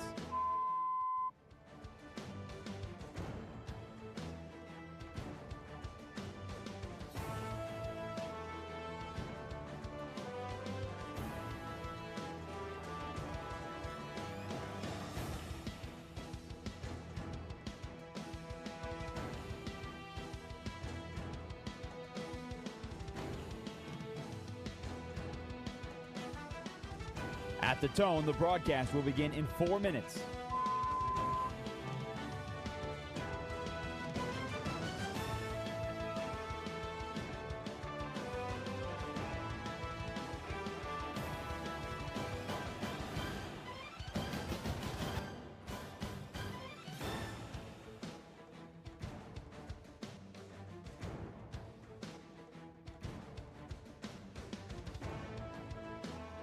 At the tone, the broadcast will begin in 3 minutes and 30 seconds.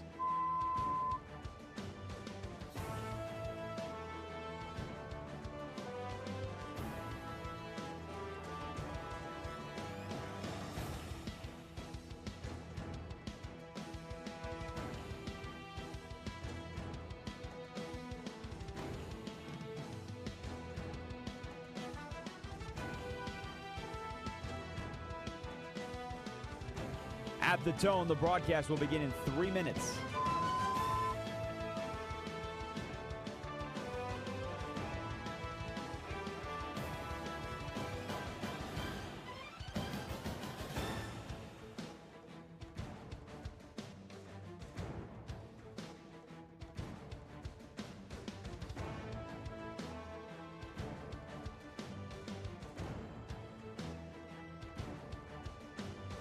At the tone, the broadcast will begin in 2 minutes, 30 seconds.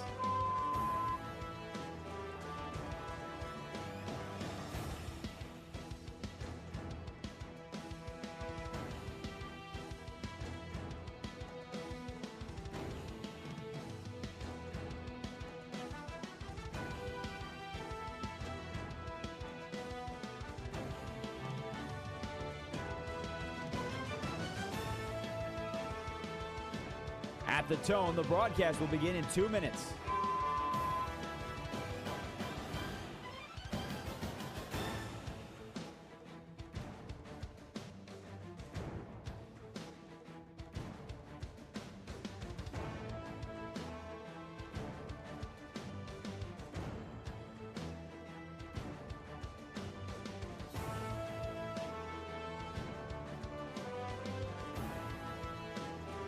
At the tone, the broadcast will begin in 1 minute, 30 seconds.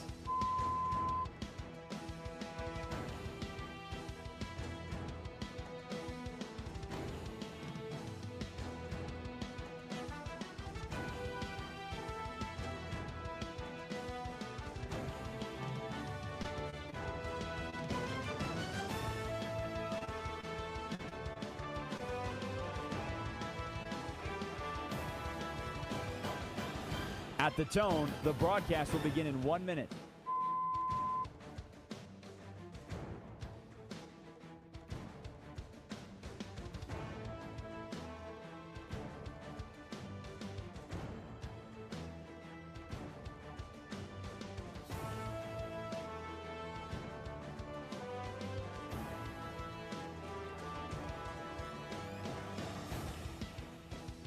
Stations, this is your final time check. At the tone, the broadcast will begin in 30 seconds.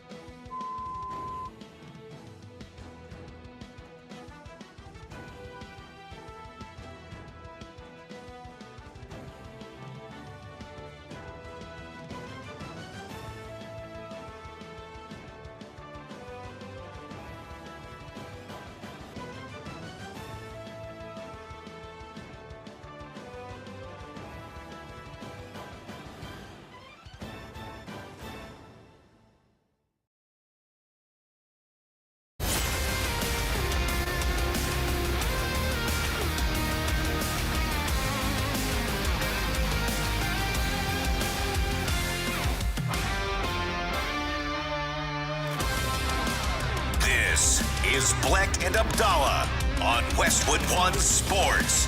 Here's Chris Bleck and Adam Abdalla.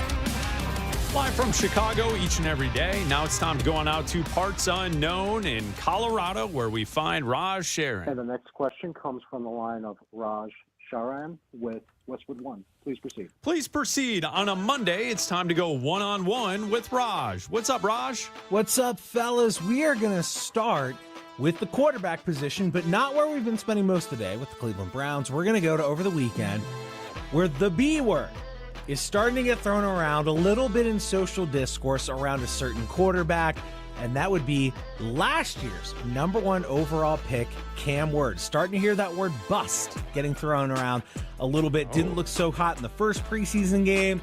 Didn't have a couple pretty moments in the last game. Some J.J. McCarthy comparisons already going on online around Cam Ward. So, Abdalla, we all know the Tennessee Titans was the greatest opening in the history of the National Football League. So we're going to start out with you.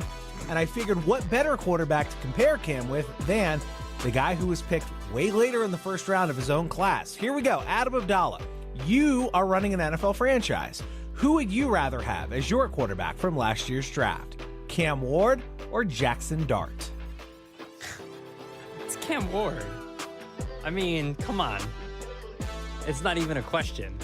It is a question. He just asked it. I know. I'm saying it's not even a question for me. The answer is Cam Ward. I think that in 2 preseason games is not enough of a sample size for either quarterback, really, to show what they have in a new offense. I think it's going to take some time for both quarterbacks to show what they have in a new offense. I trust Brian Daboll a hell of a lot more than Matt Nagy to develop a quarterback, and I trust Cam Ward a lot more than I trust Jackson Dart, because Jackson Dart's not going to change the way he plays, and if he's going to spend more time in that blue medical tent than he is on the field, then I'm going to go with Cam Ward just based on availability. And I think he's got a much higher potential. I just think he does. So even if he doesn't work out, the potential is much higher, I think, than Jackson Dart.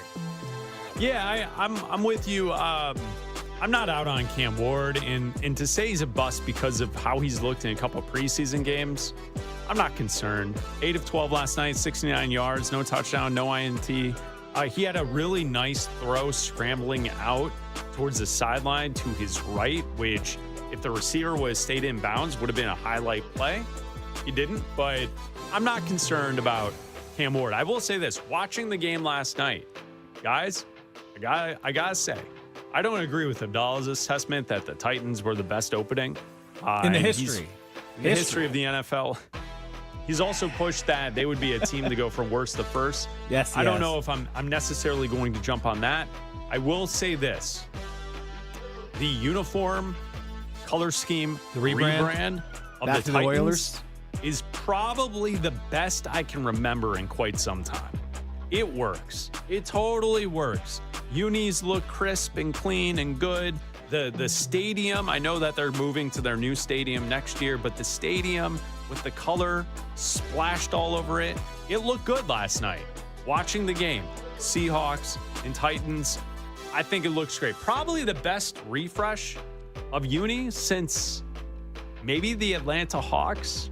You know, when the Hawks ditched the neon lime green stuff with the uniforms, and now they're back to just red, white, and black, and black, and the original kind of logo just refreshed.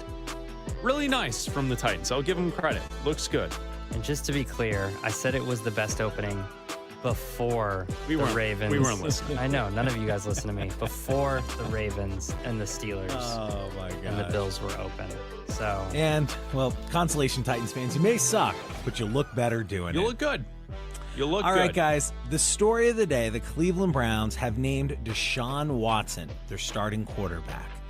But should they have? Let's remove ownership from this, okay? Because I know we have our theories on this. Let's pretend ownership really gave Todd Monken full autonomy to make this decision on his own. If that were the case, Chris Bleck, Todd Monken should have picked Deshaun Watson or Shedeur Sanders to be the Cleveland Browns' Week 1 starting quarterback and inferred starting quarterback for the full season.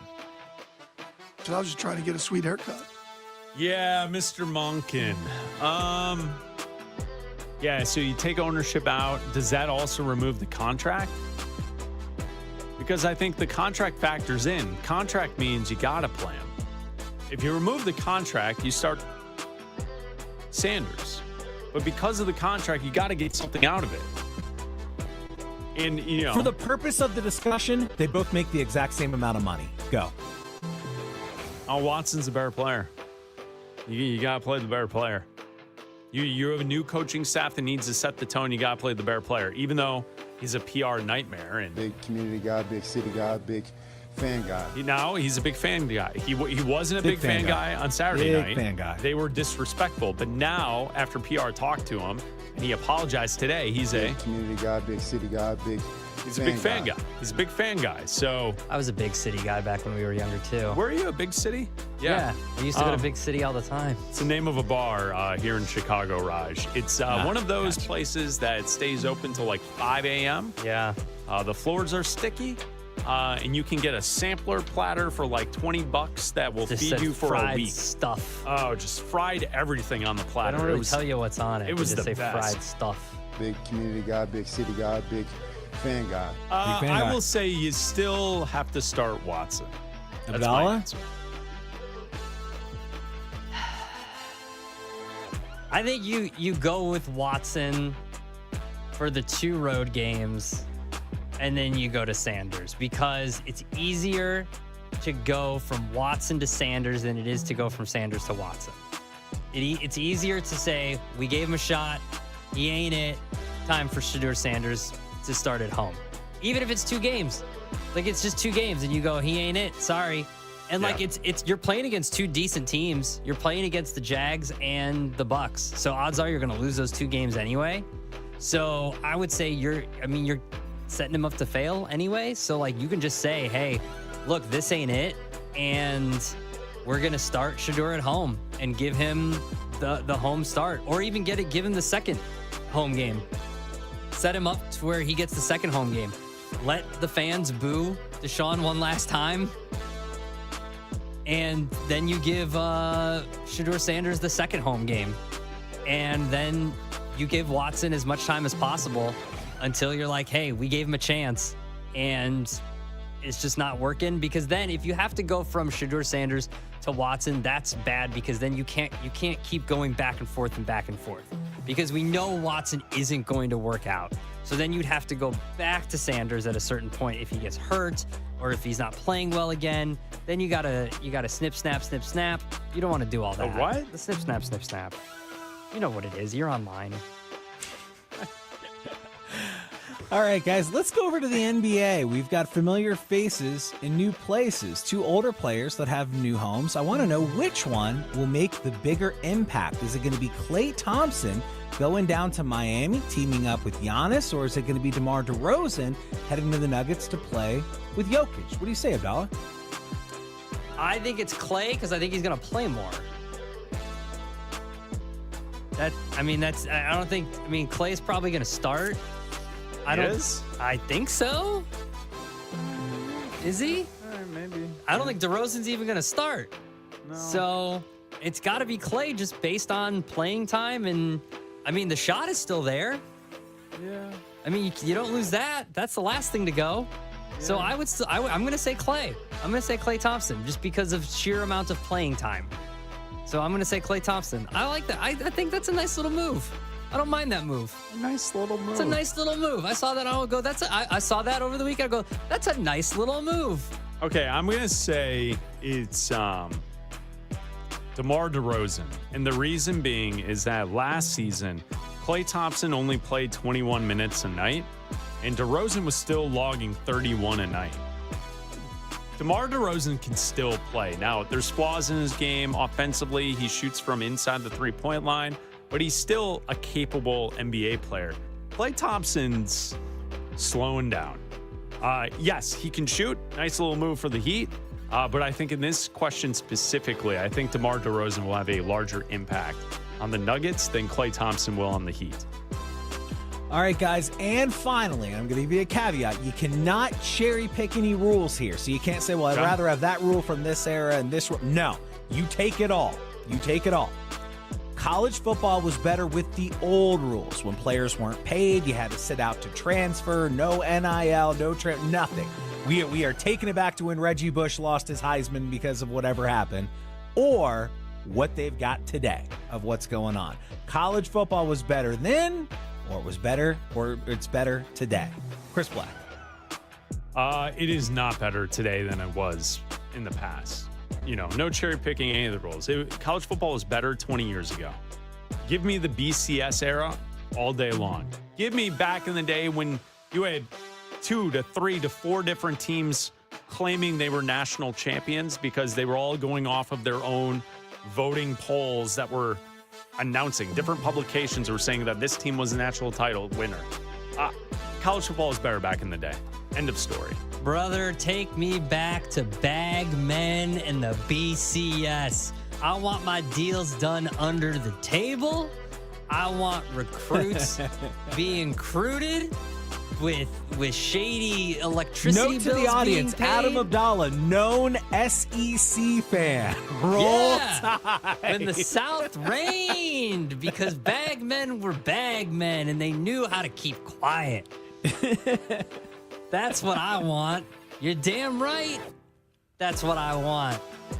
Imagine going in a time machine and trying to explain to a 20-year younger Chris Bleck and Adam Abdalla that from that era, when, oh man, you got a free sandwich, you're suspended, to we got players playing in NFL preseason games that are going back to college. It's insane. Lane Kiffin just spoke about it. He's like, basically his statement was, what's wrong with it? Of course, Lane. What are you talking about? A judge said it was okay, so it's okay. Hey, man, Lane is still mourning the loss of Hulk Hogan. You be nice to Lane. Yeah, okay. He's actually still talking. His filibuster's still going on at the SEC Media Days. Yeah. All right, that does it for one-on-one today, fellas. It's outstanding. Sponsored by Progressive Insurance. Save on commercial auto insurance from Progressive. Get a fast quote at progressivecommercial.com. It's Bleck Abdalla here on Westwood One Sports and the Westwood One Sports app. Is the electrical substation losing some of its power? Is there any good news in the Bay? there's also a lot of news taking place. I think it's frying people's brains now, dude. There's something going on in the Bay. We'll talk about that coming up next. Who is under the most pressure this season? Josh Allen, Joe Burrow, and Lamar Jackson are searching for their first rings, while Jalen Hurts and Baker Mayfield are looking for new deals. Will pressure make diamonds or cause these QBs to crack? Westwood One Sports.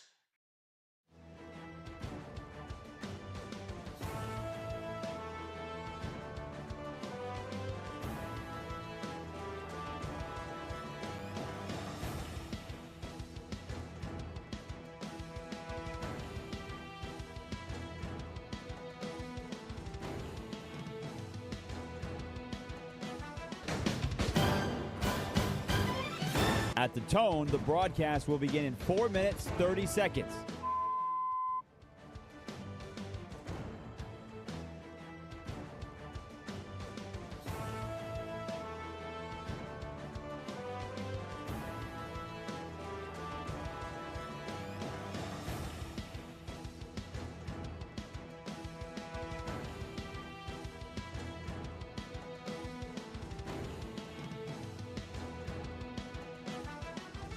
At the tone, the broadcast will begin in 4 minutes.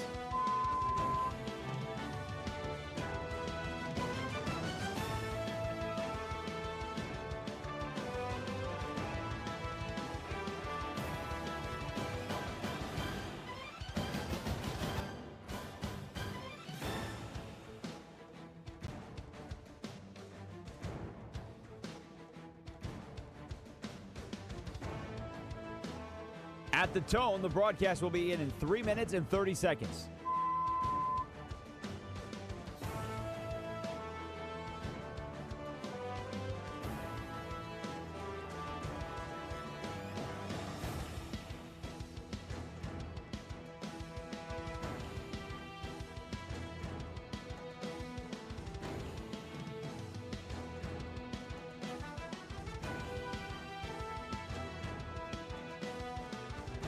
At the tone, the broadcast will begin in 3 minutes.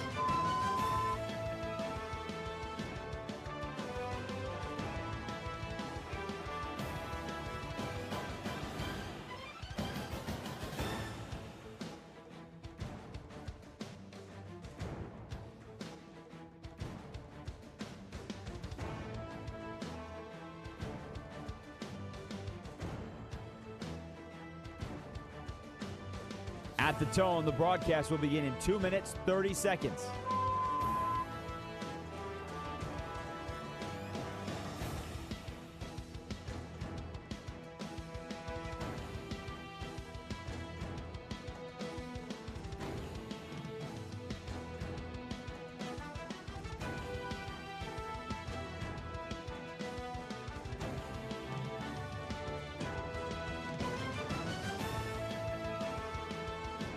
At the tone, the broadcast will begin in 2 minutes.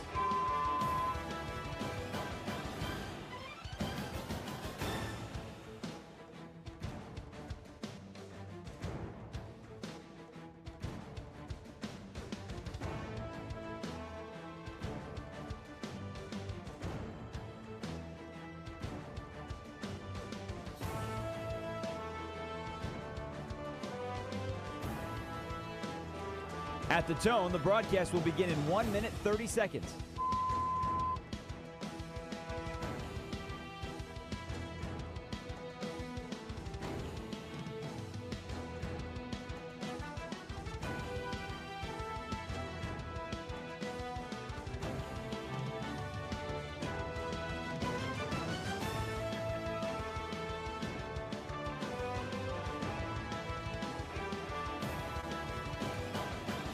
At the tone, the broadcast will begin in 1 minute.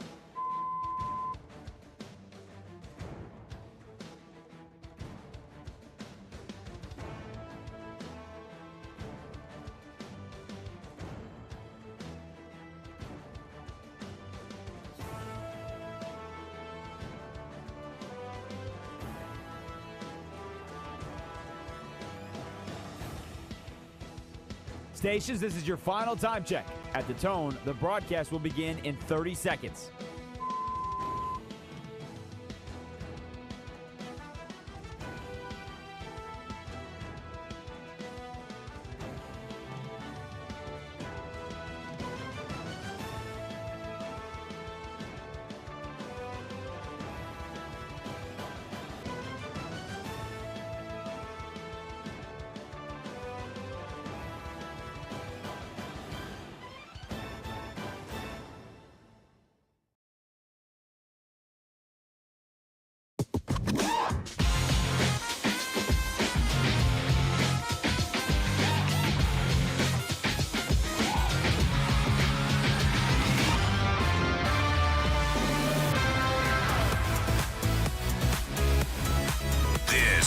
is Bleck and Abdalla on Westwood One Sports. Here's Chris Bleck and Adam Abdalla. Let me know if I have this right. If we're talking about the top characters in the NFL offseason, we could talk about the quarterback races, different competitions, especially in Cleveland, right? We've talked a lot this offseason about Caleb Williams. We talked about various other quarterbacks and big names. To me, like one of the biggest characters to this offseason of NFL conversation is the lurking substation outside of the 49ers practice facility. I feel like So if this was like a 90s sitcom, it would be like at the end, it would be like in the electrical substations as itself. As itself. And it's just like doing the substation is just giving you to a the thumbs corner up. with a thumbs up. Like I feel like the electrical substation has been a major plot point here in the NFL off season. He took a loss, Mr. Substation. George Kittle activated off PUP. Christian McCaffrey returned to practice. Yeah. Everything on the field looking great for the San Francisco 49ers. Not so fast, my friend. Is it the electrical substation? Something else. Is the electrical substation frying brains? Listen, I have no idea. The latest story with the San Francisco 49er organization is 49ers owner Jed York arrested and pleads no contest to misdemeanor charges. Here's the story from ESPN. San Francisco owner Jed York pleaded no contest to a pair of misdemeanor charges Monday after being arrested in Ohio on suspicion of engaging in prostitution. The court records show that York was arrested on Sunday with charges with the description of engaging in prostitution. The charges were amended to misdemeanor disorderly conduct after York pleaded no contest to that and to additional misdemeanor charges for possessing criminal tools. Oh. So that's the story that's up. He was in jail for 2 days. Okay. I believe he's out. Mm-hmm. He paid the $1,100 fine. Yeah. And there was a $150 fine for the disorderly conduct as well. It's a very Disney version of the story. I like that. Well, I'm reading the ESPN article. York was sentenced to 1 day in jail for each charge. Yeah. And there you go. And it's already been served. Yeah. And he has been the majority owner of the 49ers since 2024. Great story. And the CEO since 2008. Great story. He's originally from Youngstown, Ohio. Oh, well, great. A trip back home. So there he is. Let's go to the electrical substation. Let's go Frying brains, apparently. Pro Football Talk. Oh, what does Florio have? Who has more details. Does he? Via the California Post. Oh, yes. Court documents reveal... This is from court documents. Yes. Reveal that York responded to an ad on a known prostitution website in Columbiana County, Ohio, and arranged to have sexual activity with the female in exchange for $140. Per the report, York went to the meeting location at a trailer park in East Palestine, Ohio. He was taken into custody after law enforcement agent from the Mahoning Valley Human Trafficking Task Force determined that York had in his possession his cellular device, which was used to arrange the criminal act, which apparently means that the criminal tool in question was the cell phone. Got it. And not something else he was holding. It's a big dude. Okay. I mean, really? And the entire buildup of the story to get that? The large No, male. dude. Yes. $140? Listen, man. Fat and the beaver. Yeah. The beaver is the beaver is Good day, Detroit. the most sought after. I'm sure, yes. Ryan, do you think you could eat beaver? It's fat and then it's meat. Yeah, it's fat and it's meat. What yes. do you get for $140? Yes. So, Palestine? I don't. Do you want to have texters text in on that one? I don't know. I don't know what. I mean, the net worth of this dude. I mean, how much money does this guy have? Well, listen, man, you're not rich because you spend a lot of money. Bargain shopping. I want to see a net worth on this. Bargain shopping. You know. I mean, jeez. You're not, you know, $140, right? I mean, listen, I know where did you say that was in Ohio? East Palestine. Okay, it's I know prices in downtown Chicago. I mean, you go out to drink in a cocktail is like $17. Easy. Like, I'm just saying, like, the prices in the big cities are a lot more than, $140. Like, you and I go to dinner here in Chicago. We're walking out with $140, and it's like we didn't really get a lot. That's what I'm saying. Just dinner. And you're looking for fat in the beaver. Yeah. The beaver is the beaver is the most sought after. It is. Ryan, do you think you could eat beaver?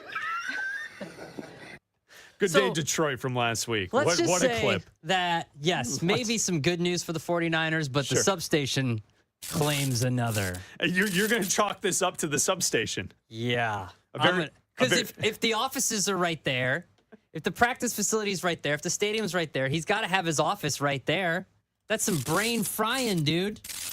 So on this episode with the character of the substation, it's just a very special episode. Yeah. That's a very special episode. Special episode of the San Francisco 49ers. All right, so that's the latest with the 49ers. Over the weekend, Abdalla, the Live Golf Tour ended their season. No one was really there to watch. I don't know if you saw. I don't know if you saw the viral video going around and the clips going around of the Live Golf Tour announcing the champions, which was the Jon Rahm team. They won in points and whatever. 3 straight years they've won the title, and so they're up there on the podium. And then the zoom out of how many people are there watching. There was like no one there. There was like tens of people. Tens. Maybe 30 people. Friends and family. Tens of people. And, these high-priced professional golfers on stage, spraying champagne on each other. And it just looked hilarious because this is essentially, it seems like it's the end of the tour. Now, they could get investment. They could keep it going. But all enthusiasm for the Live Golf experiment has completely failed, right? And that's why I was thinking, like, the biggest sports failures that we've seen.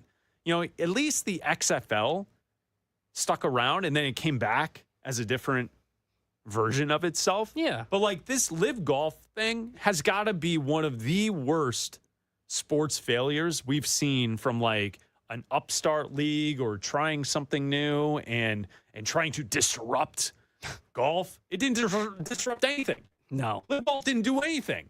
I don't ever remember being honestly, like, I need to watch this. I feel bad for a guy like Jon Rahm because Jon Rahm's one of the best golfers in the world when he was on the tour. He's definitely fallen off since he left the tour. I think there's something to only playing 54 holes of golf and not 72. And when you get to the majors, it's just not the same. But like a guy like Bryson DeChambeau, you're a joke. Everything about it is a joke. But like Rahm was like trying to be respectable. But the entire tour seems to be a joke.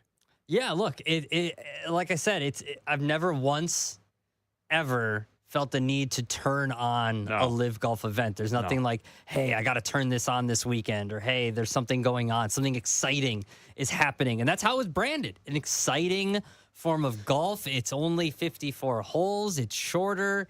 It's more competition because there's teams, and it's not, it's not just dudes playing golf for a check. It was dudes just playing golf for a check, but it's not just standings. Like it's a team sport. Team sport golf was the big push. Right. Now, it didn't work. Did you also see the story over the weekend that Harold Varner, he took his team, the OKGC team, to go play at a local muni outside of the tournament?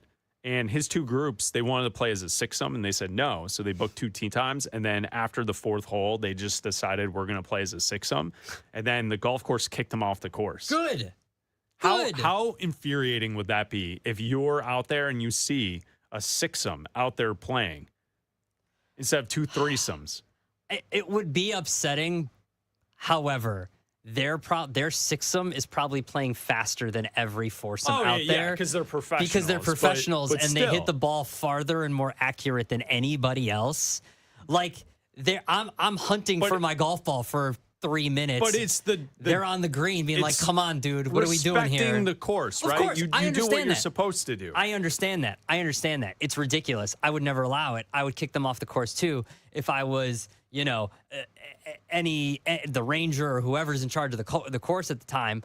But that being said, they're faster than everybody else out there. It's Bleck Abdalla here on Westwood One Sports and the Westwood One Sports app.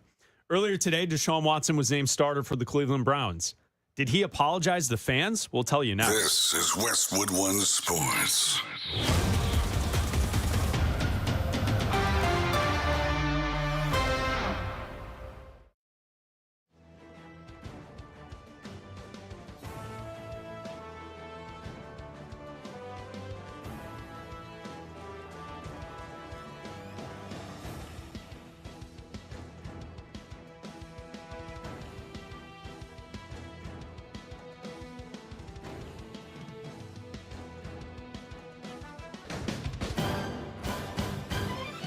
At the tone, the broadcast will begin in 4 minutes, 30 seconds.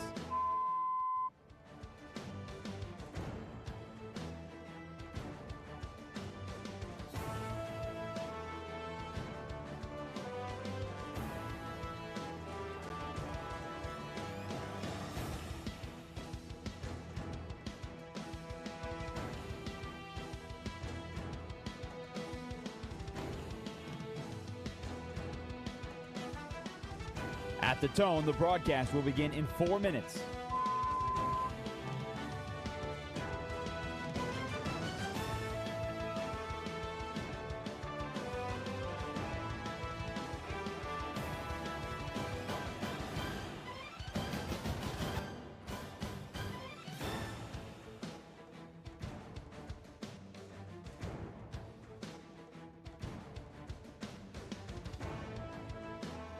At the tone, the broadcast will be in 3 minutes and 30 seconds.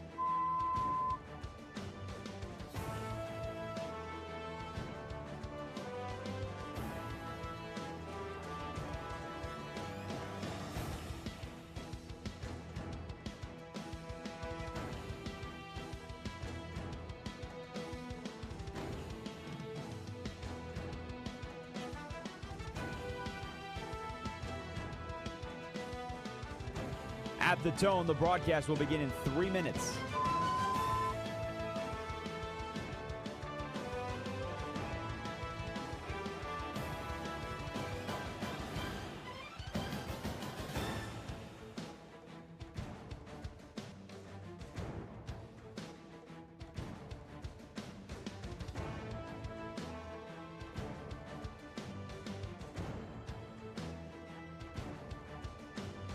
At the tone, the broadcast will begin in 2 minutes, 30 seconds.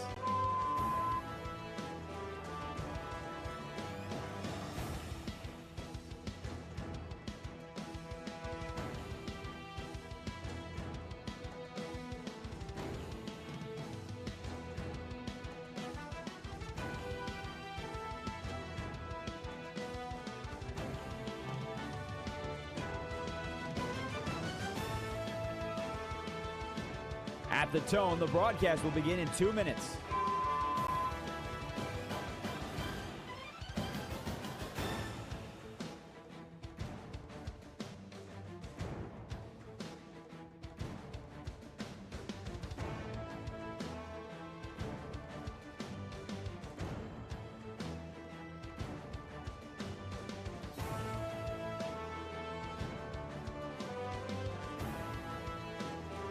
At the tone, the broadcast will begin in 1 minute, 30 seconds.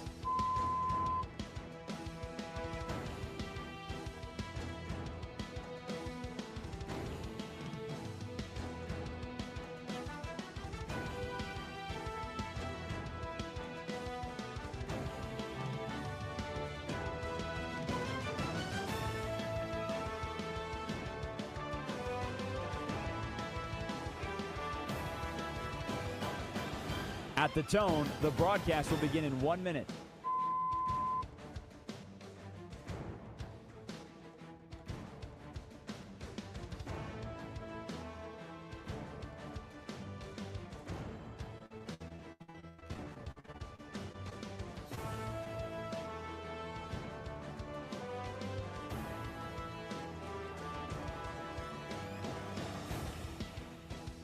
Stations, this is your final time check. At the tone, the broadcast will begin in 30 seconds.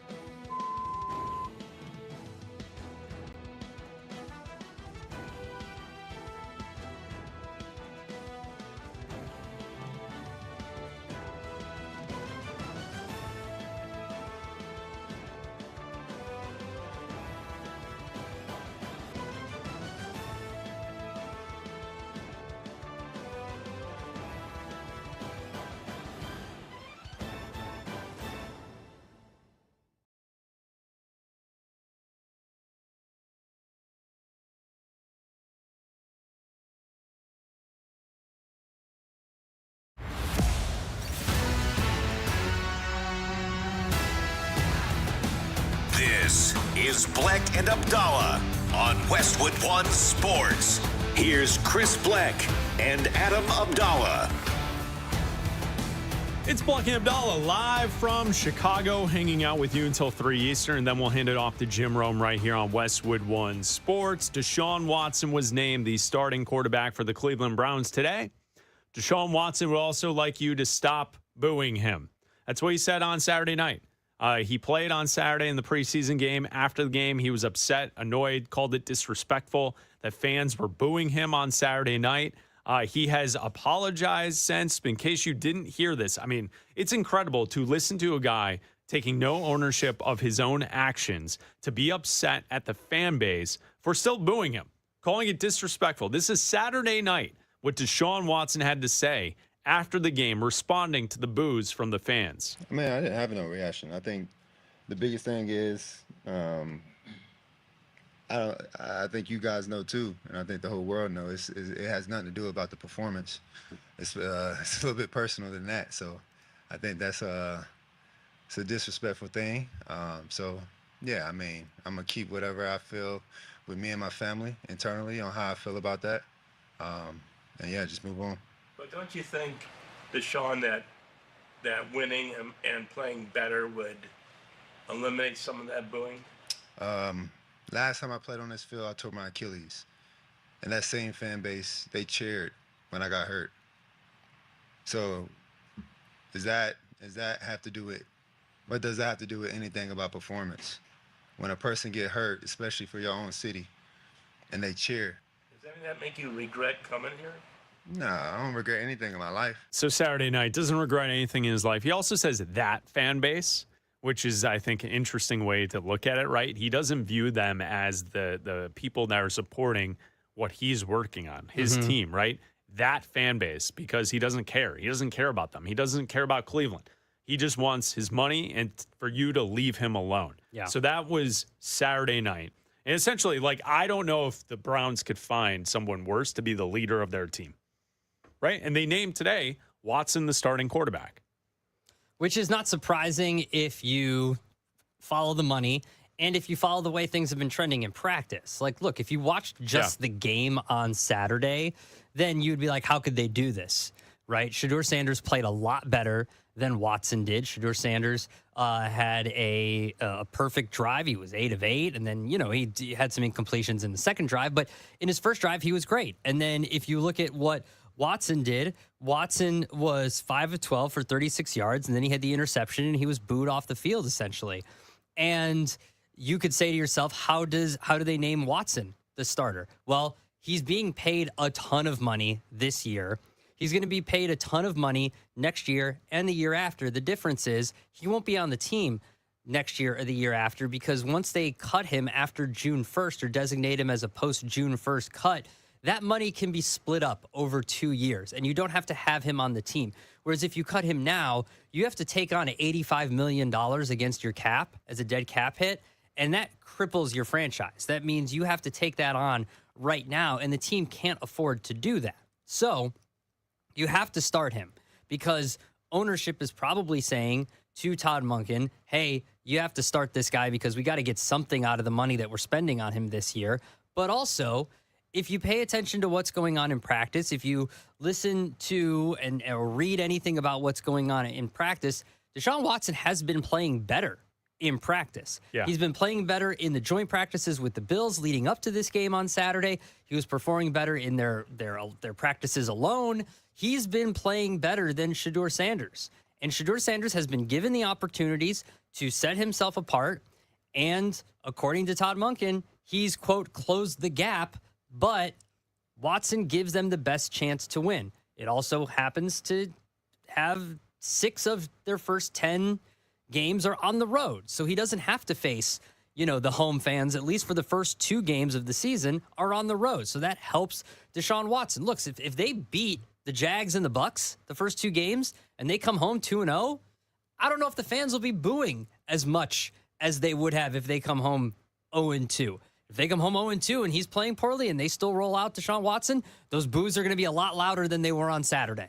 Absolutely. Bleck Abdalla here on Westwood One Sports and the Westwood One Sports app, Sirius XM, Channel 375, and all of our great radio affiliates around the country. Bleck Abdalla until 3 Eastern right here on Westwood One Sports. So the PR team for the Browns got to Watson, and today after practice, he spoke to the media. He had this to say today. First off, I want to address the comments from Saturday after the game. I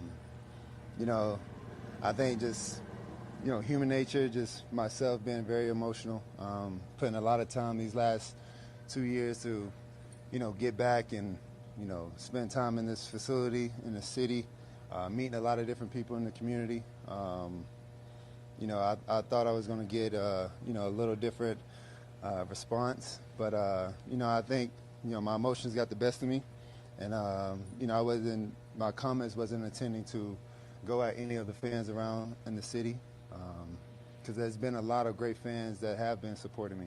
And I know the frustration this organization have put, a lot of investment in coming, to get me back in 22. And things haven't been going the right direction that we thought it was. A lot of injuries, a lot of time off, and not putting the best football and my foot forward. So, again, just, I understand the frustration. I understand everything that kind of goes into that. And moving forward, I just want to focus on football, making sure that, I'm putting the best product out there, having the best ability, because I thrive off the energy. I thrive off the energy of the fans. I thrive off the energy of the community. I thrive off all that stuff. I think looking back in my history at Clemson and, previous at the Houston organization, I was a big community guy, big city guy, big fan guy, during the game. So, again, my emotions got the best of me. I'm human. I take full responsibility of that. And, just moving forward, I want to make sure that I put the best product for the team, for the organization, and for this city so we can put a lot of wins and make sure that I celebrate and put Cleveland on the map. And that's why I put the helmet on my head and I put the uniform on my body, is to go out there and make sure I put my best foot forward. And that was one of the reasons why I chose this city, is to come and have a lot of wins with this community, with this city, and make sure that we, on the right track so we can have a lot of, celebrations and a lot of excitement to go each and every Sunday. So, again, moving forward, I just want to make sure that, I can give the city something to, think about, in the first 2 games. And, when we come back home, that we have something to cheer about and we can celebrate and, go do what we want to do. And that's achieve the ultimate goal and go win and, be a champion. Okay. Deshaun Watson. He'll take full responsibility on that. Mm-hmm. Did you hear that? He'll take full responsibility on that. Big community guy, big city guy, big fan guy. He's also a big fan guy. If people didn't know, Deshaun Watson, where he stands on fans, big fan guy. Big community guy, big city guy, big fan guy. He's a big city guy, too. Big city guy. He's a big city guy. So there you go. That's the latest from the Browns. Lunkin spoke today. Watson's the starter. Watson apologizes. I don't think it matters. I think Browns fans will so boo him when they see him next in Cleveland. I think that's how it's going to go. Yeah, They're going to boo him too. every single time he's out there. I don't blame him either. I think so, too. And look, like I said, if he plays well the first 2 games, then they might not boo him as much, maybe. Look, winning cures all. They won't. Yeah. If they beat the Jags and the Bucks and they're 2-0, the boos won't be as loud. I don't think they're going to beat either of those teams. So I think they're going to show up back home 0-2 against Carolina, possibly lose that game. You've got a division game against Pittsburgh. You're probably going to lose that game. And then you're 0-4. And then you've got a road game against the Jets, probably lose that one. And then when you come back home, a Sunday, October 18th, that seems like a great time to start Shedeur Sanders. It's funny. What you mentioned is we had a texter who texted us at 310-840-4910 from the 847. What would Deshaun Watson have to do to silence the home crowd from booing him? Win a few games in a row to start or make the playoffs? I think if they win early, I think it quiets down. I think the problem is every time they've seen him, he's sucked. He's been terrible. Look, if he comes out and plays good football for the first month, I think the whole booing thing goes away. What will happen is every time he plays poorly and they play poorly, it will just get louder. If they come out and they're 2-0 and they come out and they even say they lose to Carolina at home, or let's say they come back 1-1 and he beats Carolina at home, and then beats the Steelers at home at night, that'll stop it. That will stop the boos. What night is that? That's a Thursday night game. There's a little Thursday night action. A little Thursday night action. All right, a little Thursday night. Yeah. Awesome. So if he beats Pittsburgh at home and they're 3-1, yeah, absolutely that quiets the boos.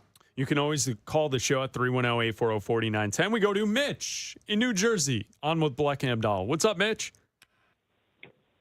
How you guys doing? I'm mixed up a little bit. I'll give you a little clean little, I was going to say Oakland, but the Raiders. You got the Raiders? What's up, man? I got want to talk about the Raiders first in Cleveland. Raiders, they're locked. Jeanty gets hurt, but we're lucky it wasn't severe. I wonder if Washington he looked good in college. He was in 3 colleges in 4 years. That's the average amount that college players play. Frazee is working well in college. Maybe he'd be Jeanty maybe be well picked. That means we did good with the drafting. And in Cleveland, I wonder if Deion Sanders going to have to put his 2 cents in. His son not starting. He played better in the spring. Go with the youth. Watson's Okay, all right. He's washed up, I think. We got you down. Thank you, Mitch. Appreciate the phone call. It's Bleck Abdalla here on Westwood One Sports at 310-840-4910. He's not wrong. Mike Washington's had a really good preseason for the Raiders. And look, there's nothing wrong with having 2 really good backs. I don't think he's going to take Ashton Jeanty's job or anything, but there's nothing wrong with having 2 really good backs. Look at the Lions the last few years. The Lions have had 2 really good backs the last few years. So I think that there's nothing wrong with that. That's how teams like to operate. Most good offense, I imagine that's how Clint Kubiak will want to operate in his offense and have 2 really good backs. And if they drafted well and found a guy like Mike Washington who can play well while Jeanty's out, if it's a couple weeks or if it's a month, however long it is, and then when he comes back healthy, you've got 2 solid backs. There's nothing wrong with that. You know, another big story that we're following along here this afternoon is the story in the state of college football and how college football has now become the wild, wild west with the transfer portal. Daquan Wright is going back to LSU. He was going to play in the NFL. Now he's going to LSU. You know, when we look at this story and the stories that are taking place and how college football has now become the place for people to go if they don't make an NFL roster, to the point where agents are reaching out to NFL teams asking for teams to waive their players, like waiving tight end Daquan Wright from the Browns so he can go have his agreement in place to play for the 2026 season for LSU. We talked about this a little last week. If you leave college, leave. Go start your life. The blending of college football becoming professional football is crazy to me. That we are now in a place where players would prefer to have their agents reach out to the NFL team saying, release my guy now so he can have a spot on a college roster for this upcoming season, because he can't cut it in the NFL. He may not make the practice squad. He might not make the team. You know, like, this is a player that signed with the Eagles after the draft, claimed on let's see. He was claimed on waivers by the Browns on August 11th. Like, he's been with 3 different teams here in this offseason. And now he's going to LSU with Lane Kiffin. Of course it's Lane Kiffin. And Lane Kiffin said, look, if he's not going to play for us, he could play for another team, so we might as well take advantage of it. If a judge cleared him, why not? This is what's been deemed legal. So I don't fault LSU or any other school for taking advantage of it, but I fault the system for being in place for students and for athletes to take advantage of it. This shouldn't be the way this works. You shouldn't be able to just go to a judge and fight to get back into school and say, well, it didn't work out for me in the NFL, so I'm going to go make X amount of dollars by playing another year in college. Once you step foot on an NFL field, or you are signed by an NFL team, or you have signed a contract with an NFL team, or you leave college, that's it. You're done. I mean, what about the kids who are on the team? He's taking a spot from someone else. All summer, you bust your ass to make the roster, to have a spot on the depth chart. And then an NFL guy just doesn't think he can cut it. So he's coming back to school. Like the trickle down effect of it sucks. Yeah. And it doesn't make college football better. So like personally, like I'm not someone that's going to play football. I'm not in college. Like it doesn't personally affect me. All I'm consuming is watching the games. Yeah. It doesn't make the product better. We're not better off because there's 26 and 27-year-olds who are going back to school to play college football. Look, and this isn't gonna. I don't think I don't think he's gonna get drafted again. Or I don't think this is gonna improve draft stock or anything like that. He's just going to cash another check for a year before he tries again. He'll try to make a roster again next year. He'll probably be an undrafted free agent. He'll probably kick around a few teams and then eventually, end up on a practice squad somewhere. He's just delaying the inevitable by trying to go back to school for another year, and he found the right judge to allow it.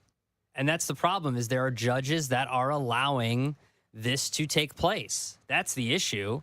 A text from the 251 reads, never thought we would actually get to the point of saying game's gone for college football, but here we are. Oh, game's been gone. Yeah, I mean, like that's what's so sad about it is you and I love college football. It has changed so much. Game was gone when we started allowing 12 teams in the playoff. So much has changed. And it, I don't want to say I was against players making money at some point, right? Because it always felt like, the imbalance of you're working and you're providing for the university, and then they're profiting off of your likeness, your games, all this stuff. And it was like, yeah, these college football players should probably get something. But now it's turned into this thing where you can't put the toothpaste back in the tube. Like, this is what it is now. It is crazy. It's the wild, wild west when it comes to college athletics. Yeah, and it's and the game itself is not better for it. No, the game is not, especially for diehard fans of schools and even casual fans who are used to seeing, I want to see this quarterback develop in this spot for the next 3 years. Well, good luck with that. If they don't like where they're starting, then if they lose their starting spot because of an incoming freshman or another transfer, then they transfer to another spot, or they transfer to this spot. Or we just had Mitch say he played for 3 different schools in 3 different years because that's just the norm, right? Like that's just college football now. We had Ryan Day move their senior day from the Michigan game to the first week of the season because not all seniors are created equally now. Because you have seniors that have been at Ohio State for their entire playing career. You also have seniors that have just got there on campus, a few months ago for their first season at Ohio State. Like, he's right. Not all seniors are created equally now. And with that said, we are at week 0. This upcoming weekend, Saturday, college football. The season begins. Noon Eastern, North Carolina, TCU. It's the Aer Lingus game over in Ireland. Oh, what? So the Aer Lingus. Okay. College Football Classic. Dublin, Ireland. Okay. So North Carolina and TCU kick things off this Saturday. Okay. Can't wait. How about this? Your USC Trojans play 3 Eastern. Don't put that on me. 3 Eastern. Big Ten Power. Don't put that on me. USC, Big Ten Power. They play 3 Eastern on Saturday as well. So, it is something that we are definitely looking forward to. Yeah. Listen, you gotta start off the season strong with a big, heavy opponent there, San Jose State. Can't wait to see that one. Yes. It's Bleck Abdalla here on Westwood One Sports in the West. Yes. Can't wait to see that one. Yeah. A little cupcake, a little nice lane. I'm sorry. I said the wrong name. It's Lincoln. Same diff. Yeah. Same level of success. 38.5 point favorites. Yes. Bleck Abdalla here on Westwood One Sports and the Westwood One Sports app. We've talked a lot this summer about the NFL Top 100, right? The list that the players have come up with. We have the top 10 names. Where will they fall on the list? We'll tell you coming up. It's Bleck Abdalla. Football is back, and something big is coming. On September 2nd, DraftKings DraftKings Game Day arrives. New DraftKings customers sign up with code BNA26 and spend $5 to get $200 in rewards within 21 days. That includes all markets. That's code BNA26 for Bleck and Abdalla 26. In partnership with DraftKings, the crown is yours. Bet with DK Sportsbook. Gambling problem? Call 1-800-GAMBLER. 1-800-MY-RESET. Connecticut. Call 888-789-7777. Visit ccpg.org on behalf of Boot Hill Casino in Kansas. Bet tax pass-through may apply in Illinois. 21 plus, void in Canada. Event contract trading with DraftKings predictions involve risk of loss. Availability varies. Predictions offer void in New York. Bet to get bonus bets that expire in 7 days. Trade to get predictions dollars that expire in 1 year. $50 in rewards issued every 7 days via click to claim for 21 days. One non-withdrawable reward redeemable. Terms at dkng.co/offer. Limited time offer. Nationwide based on sportsbook predictions and free-to-play sports contest availability. Varies by state. The Browns named Deshaun Watson their starting quarterback. Has there ever been a Week 1 starter less popular with his own fan base? Last time I played on this field, I tore my Achilles. And that same fan base, they cheered when I got hurt. So what does that have to do with anything about performance? When a person get hurt, especially for your own city, and they cheer. He complained about the fans, then immediately was named their QB. That's a new one, even for Cleveland. You know, it is what it is. You know, sometimes, the tables turn. Westwood One Sports.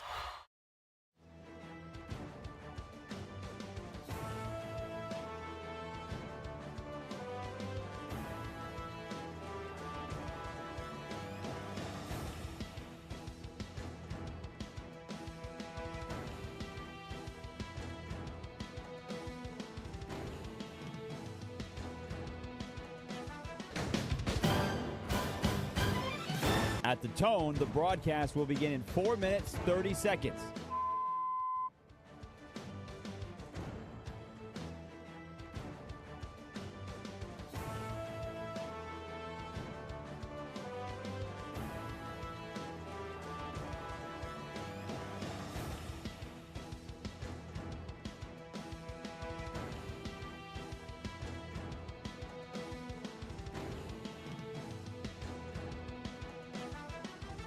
At the tone, the broadcast will begin in 4 minutes.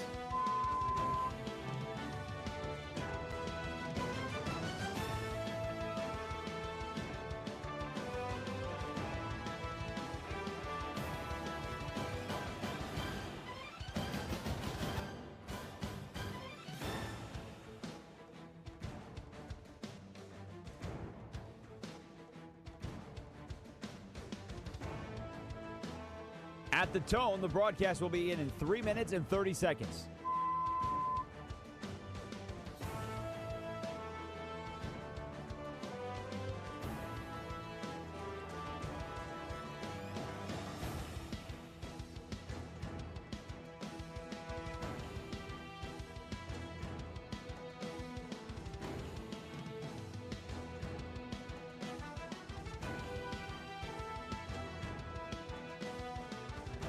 At the tone, the broadcast will begin in 3 minutes.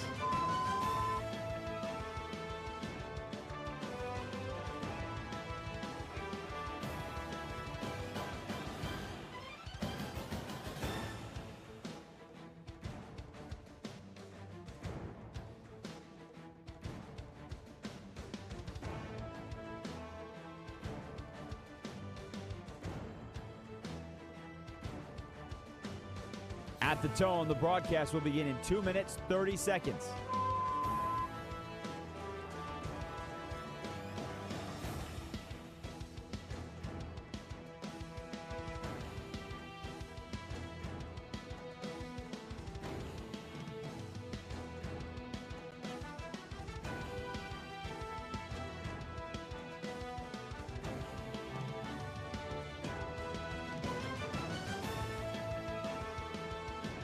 At the tone, the broadcast will begin in 2 minutes.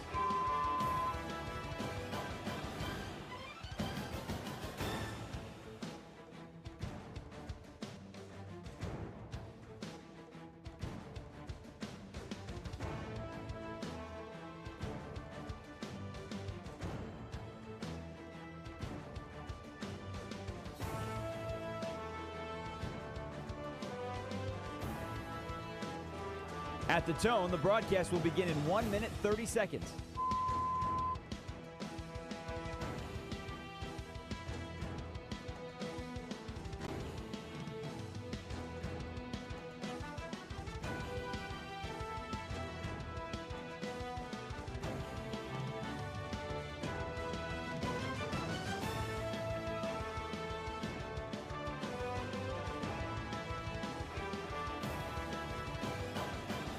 At the tone, the broadcast will begin in 1 minute.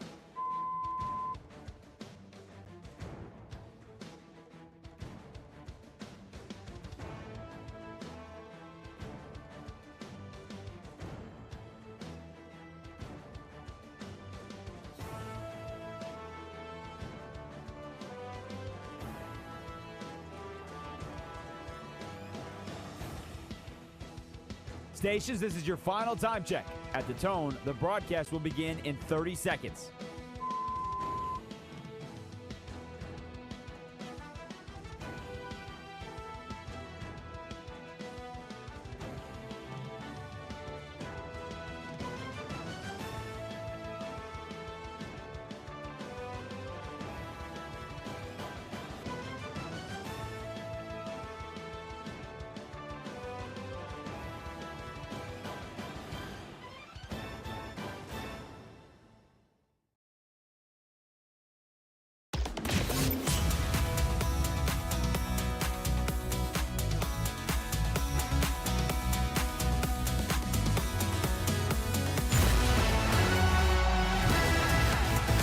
This is Bleck and Abdalla on Westwood One Sports.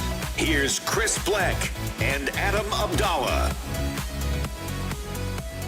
That's right, B&A hanging out with you until 3 Eastern right here on Westwood One Sports and the Westwood One Sports app. We are in the dog days of summer, Abdalla.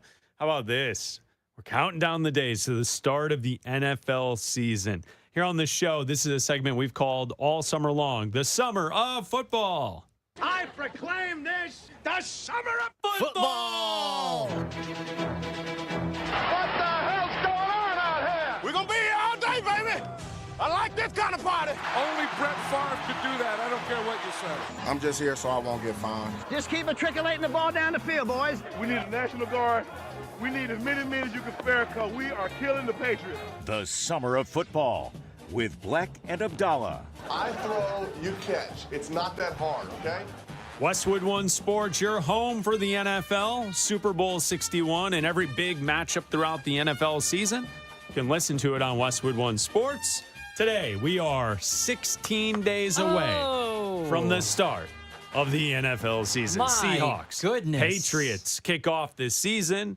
How about that? 16 days away. That's insane. 16. That's crazy. 16 days. Think about it. When we get to Wednesday of this week, we will be able to say we are 2 weeks away. Is that how time works? That's how time works. I've heard it's a flat circle. We will move forward, and on Wednesday, we will celebrate 2 weeks away. Abdalla will have a list of the 3,000 things he's looking forward to for the football season. 3,000? Yeah. You've got a long list. I better get writing. Long list. A lot of player names. Just a lot of roster spots just being written down on a piece of paper. Number 2,304, Ashton Jeanty. Yeah, exactly. Wait, he's hurt. Cross him off. Just going to list off players. So throughout the summer, we've talked about this. It's annoyed me. The NFL Top 100 by the NFL. The players vote for it. And it has been released throughout the summer. I thought we agreed not to talk about this anymore. Well, here it is once again. I was annoyed with Lamar Jackson at 69. Mm-hmm. I think that's stupid. Yeah. Last week, you blew a gasket when you found out that Drake May was 11th. Ridiculous. Ahead of Will Anderson. Patrick Mahomes is 18. Also ridiculous. But okay, so we've got 10 spots left. Earlier today, the NFL released the top 10. Mm-hmm. In alphabetical order. So we have the 10 names, but they're not in order. With that said, the NFL also today released number 9, right? Or is it 10? Number 10? Okay, number 10. So Patrick Surtain the second comes in as number 10. Cool. So he is number 10. Makes sense. He's a top 10 player. Fine. I would argue best corner in the game. Sure. I'm down with that. Fine. Number 10. Fine with it. So we have 9 names. We have the names. The NFL has released them. We don't know the order. Here are the 9 names in the alphabetical order, right? Josh Allen, Myles Garrett, Jahmyr Gibbs, Christian McCaffrey, Puka Nacua, Micah Parsons, Bijan Robinson, Jackson Smith-Njigba, and Matthew Stafford. So those are the names that will round out the top 10. Surtain is 10, and then we will have the list based on those names in the NFL 100. If I had to guess, I would put Allen 1. I'm guessing Josh Allen 1. Wow. I'm guessing Myles Garrett 2. Mm-hmm. And then I would go Matthew Stafford, Micah Parsons. That's how I would go. That's and then fair. Number 5, I would place Jackson Smith-Njigba. Okay. So I'm going to go Allen, Garrett, Stafford, Parsons, Smith-Njigba. Okay. That's my prediction for the 5. Okay. That's fair. I don't mind that. I think that, like, we didn't know. Everyone kind of knew he was going to be MVP. Yep. So I'm wondering if Stafford is higher based on that, because we've kind of seen this be a little bit of a popularity contest. Oh, a little bit? With Drake May being higher than Patrick Mahomes. I think the entire thing is just a popularity contest. Okay. So we've seen this be a popularity contest. So I'm wondering if Stafford is higher than Josh Allen. And it goes Stafford, Allen, Garrett, Parsons. And then after that, you could put anybody. At that point, I'm not upset by any of the players after that. The only one that I would put in ahead of one of these guys is I would move Patrick Mahomes in and move out. I would take a running back and move one of them out. Pick your running back. Pick McCaffrey, Gibbs, or Robinson, and it's probably going to be McCaffrey. Yeah. I'd probably take McCaffrey out and put Mahomes in the top 10. Here's the difference between fans and people who watch football and the football players themselves. They value running backs very highly. We do not. Yeah. We see running backs for what they are. Yeah. Use them and move on. That's not to be offensive to running backs. It's just, I'm not paying second and third contracts to guys. I'm just drafting new running backs. No, would you rather have... As I'm building my franchise. Would you rather have Will Anderson or Bijan Robinson? Will Anderson. Would you rather have Will Anderson or Christian McCaffrey? Will Anderson. You don't have to ask me about Gibbs either. I would rather have Will Anderson. He's a better player. I was doing an exercise there. No, I know. I'm tired. All right. I would even ask you Will Anderson or Jackson Smith-Njigba or Puka Nacua. Yeah. I mean, like, that's clearly a name. I think Patrick Mahomes is clearly a name that's missing. But what I wanted to point out is clearly the players value running backs. Yeah, they do. To have 10 spots and to have 30% of the top 10 be running backs, I don't think is equal to the actual value running backs give to the league.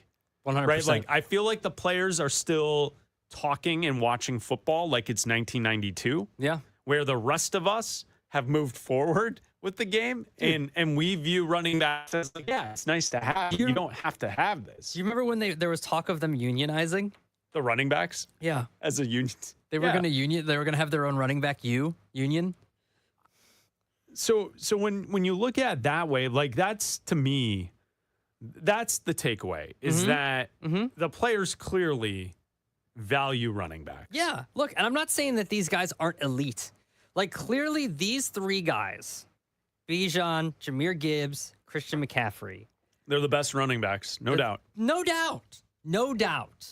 However, when constructing a roster, when building your team, when talking about the most impactful players in a game, Will Anderson, other pass rushers like Micah Parsons, like Myles Garrett, other guys out there are more impactful to a game than Christian McCaffrey, Jahmyr Gibbs, and Bijan Robinson. Throw it also into the mix. Trent Williams is not in the top 10. Yeah. I think most people would say that Trent Williams is a top 10 player in the league. Sure. Left tackle, right? I think that's where, obviously offensive linemen don't get the notoriety that they should. Mm-hmm. But it's not equal. And the other thing I point out is clearly the rest of the players are sick of quarterbacks too. Think about it. You only get 20% of the top 10's quarterbacks. Well, look, I think that we can agree that seems like they're sick of quarterbacks. I would have expected the imbalance be towards quarterbacks. If you told me there were 4 names in the top 10 and they're all quarterbacks, I'd be like, whoa, that's a lot, but it makes sense. There's clearly something up with the, I don't know if it's attitude towards Mahomes, Burrow, and Lamar Jackson. Those 3 guys, you could make an argument that 2 out of 3 of them should be in there. Yeah. Burrow was hurt for a lot of last year, so you can make the case that maybe he shouldn't be. Mahomes missed time. It wasn't a huge amount of time, but it was Burrow missed more. And Lamar Jackson played most of the season. So and he fell 67 spots? So you can't tell me that Mahomes and Lamar Jackson shouldn't be in there.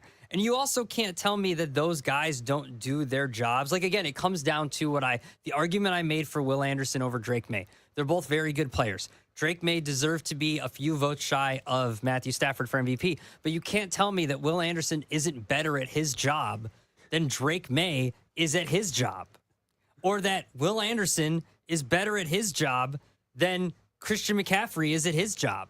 He just is. He's better at his job. So there you go. That's the list. We will get 9 tomorrow and so on and so forth. I don't personally need to update the list every day. I feel like this is it. I feel like now officially we're done with the NFL top 100. The only other way we address this again is if they stack backs 1, 2, 3. Yeah. If we get a repeat of, because Saquon was number 1 last year. He was. So if we get McCaffrey 1, Gibbs 2, Robinson 3, and then all the rest of the players, I'm going to be annoyed by that, and we'll talk about it. Outside of that, these names look like kind of the top 10 names that you should expect. There's a couple missing here and there. There's a couple quarterbacks missing. And yeah.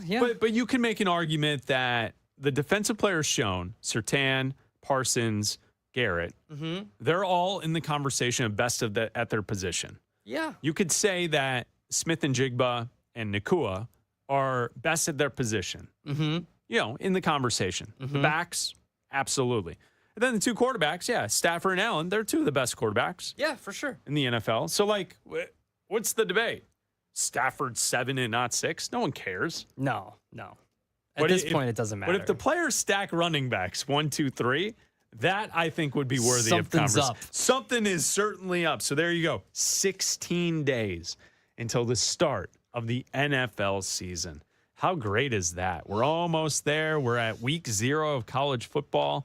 Bleck and Abdalla here on Westwood One Sports, sponsored by Progressive Insurance, protecting your business vehicles 24/7. See if you can save at progressivecommercial.com. There's a young quarterback where I want to ask you whether or not it's time to sell any leftover stock you may have of this young quarterback from what we saw over the weekend. We'll tell you about that coming up next. Who is under the most pressure this season?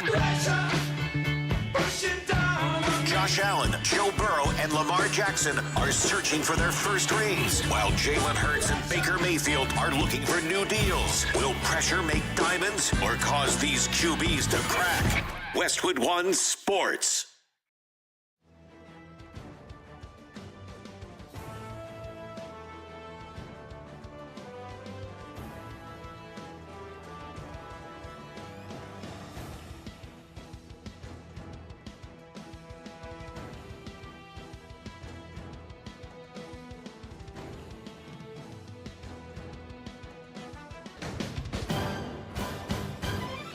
At the tone, the broadcast will begin in 4 minutes, 30 seconds.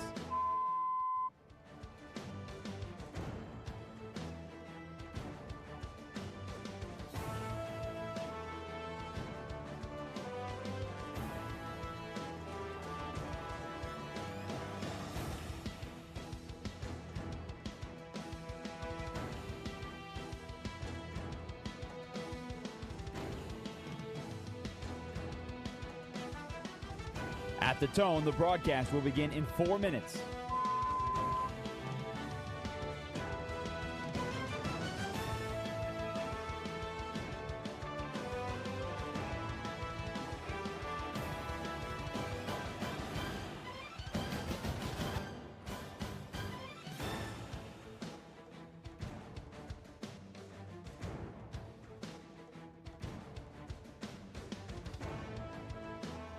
At the tone, the broadcast will be in 3 minutes and 30 seconds.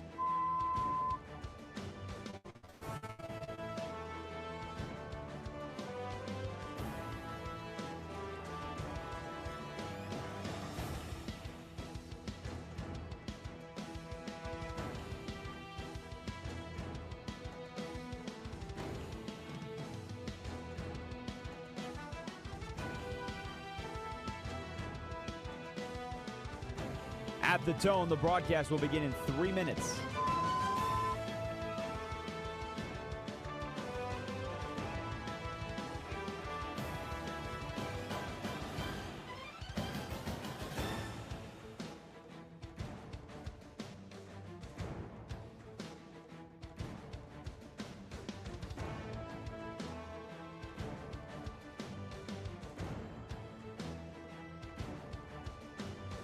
At the tone, the broadcast will begin in 2 minutes, 30 seconds.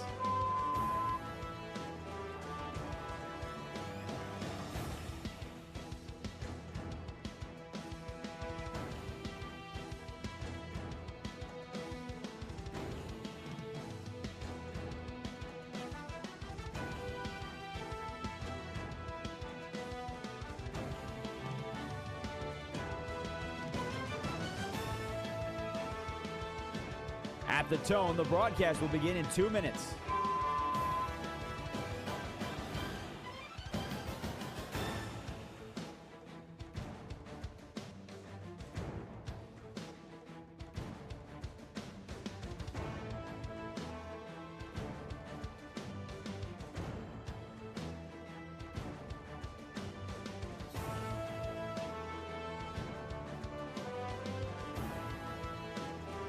At the tone, the broadcast will begin in 1 minute, 30 seconds.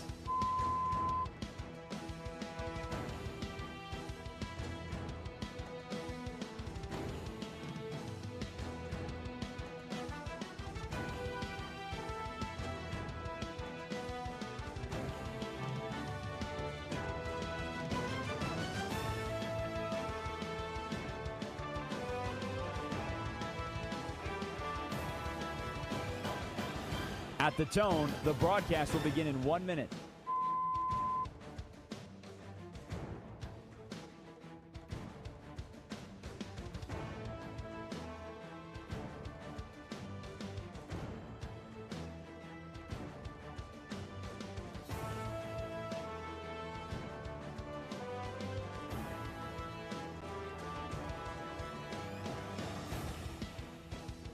Stations, this is your final time check. At the tone, the broadcast will begin in 30 seconds.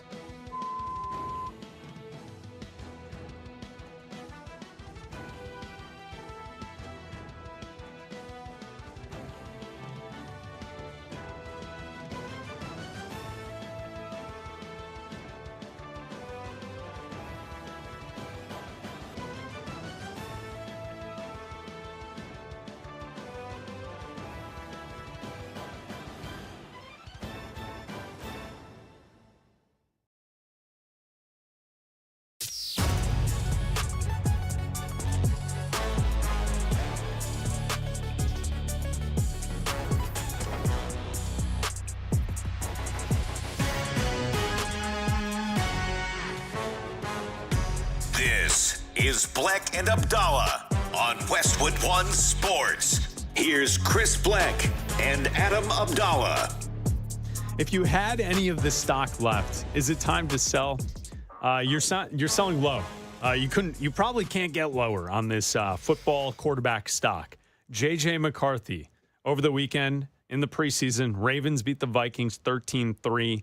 McCarthy out there, 5 of 10, 81 yards. He airmailed an open receiver in the end zone, had a chance for a touchdown. He was sacked once. If you had any stock left of J.J. McCarthy, is it now time to abandon, sell, move on, admit he is not going to work as a starting quarterback in the NFL.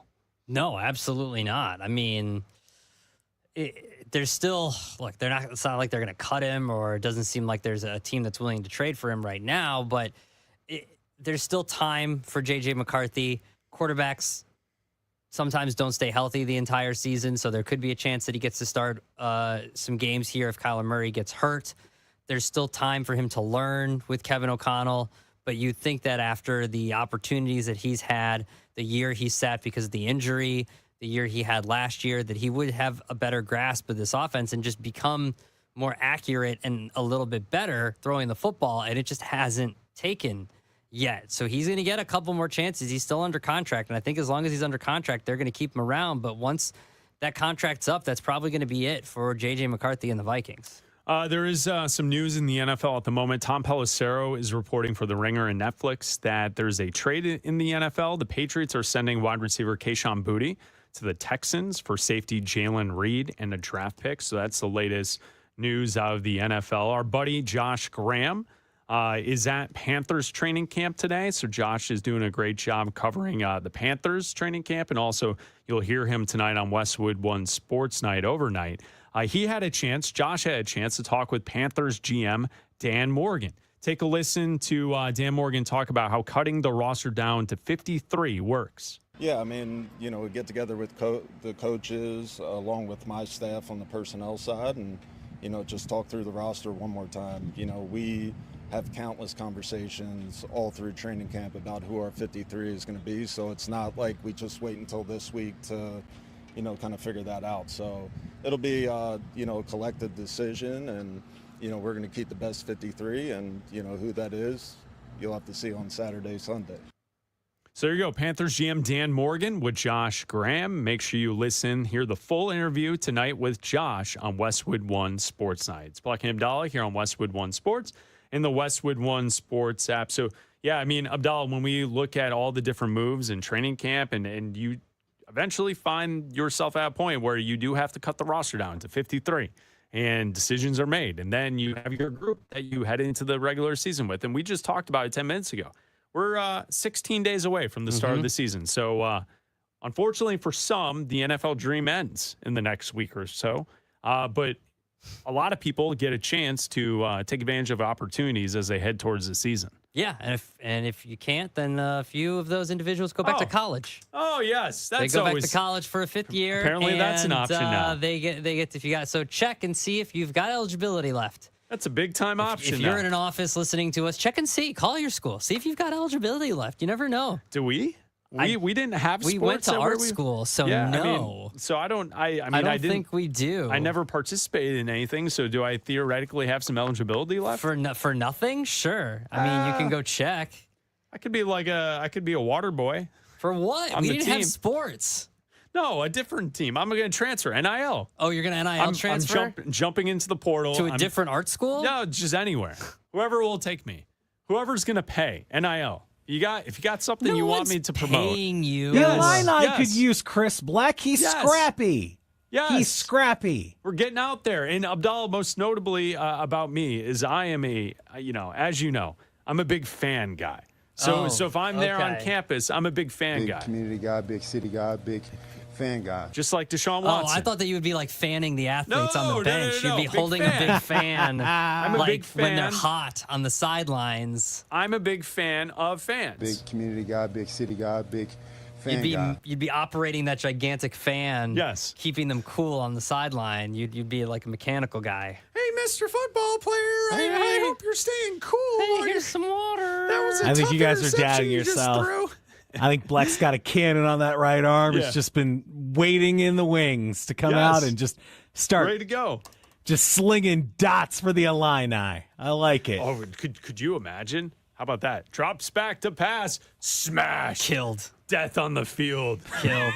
The kid's helmet has come off. And there goes Chris Bleck. My head's in the helmet, rolling down the football field. You know what I think Bleck would look like? He would look like Baker. I think he'd be running around like trash talking everybody, just gesturing. Love Absolutely. It. Love it. See, Raj, that's why you're the man. I like it. You get it. I like it. I think you still have eligibility. All the time. just negative. I'm a realist. No, you don't want to support me. That's the key. I think Abdalla could be a slot corner. He's got a little slot. He could play a little slot corner for Northwestern. I could see that. Well, clearly, Raj has never seen Adam run.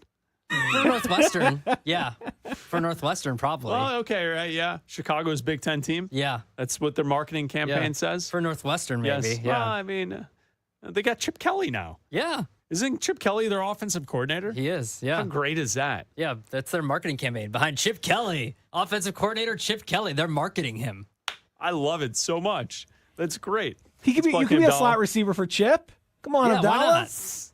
Little Wes Welker out I there love Chip catching Kelly. passes. Why not? Can you run a route right now through the hallway? Right? We don't have enough Like, room in this you hallway. run When that soup was getting delivered, he was like out the door and back in no time. Right here in the studio. Make a There's cut. not enough room in the Yeah, studio. you can run a 7-yard route right here from your seat to the window. And what we're looking at here in the studio, you could run a little route. Run a here. route right here? Right here. I got to talk about stuff. Fake going that way and come back this way. Fake going right, come back left. I don't have the ACLs for that. See, Raj, he's worried he's going to trip and fall. See, he stayed away from the substation. You should be completely healthy.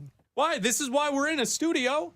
We've got the space for exercising He's doing it. in here. The headset's we off. can do it. Here we go. So Peer pressure Abdalla's here. worked. Do you want me to Here we call go. play? Yeah, call play. You want me? Okay. I'm So understaffed. we are watching the future quarterback at Illinois to the future receiver at Northwestern.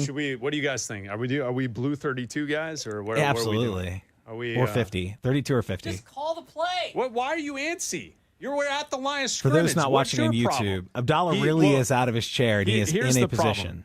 He is in the position and he's like afraid that he's going to false start. There's no defense.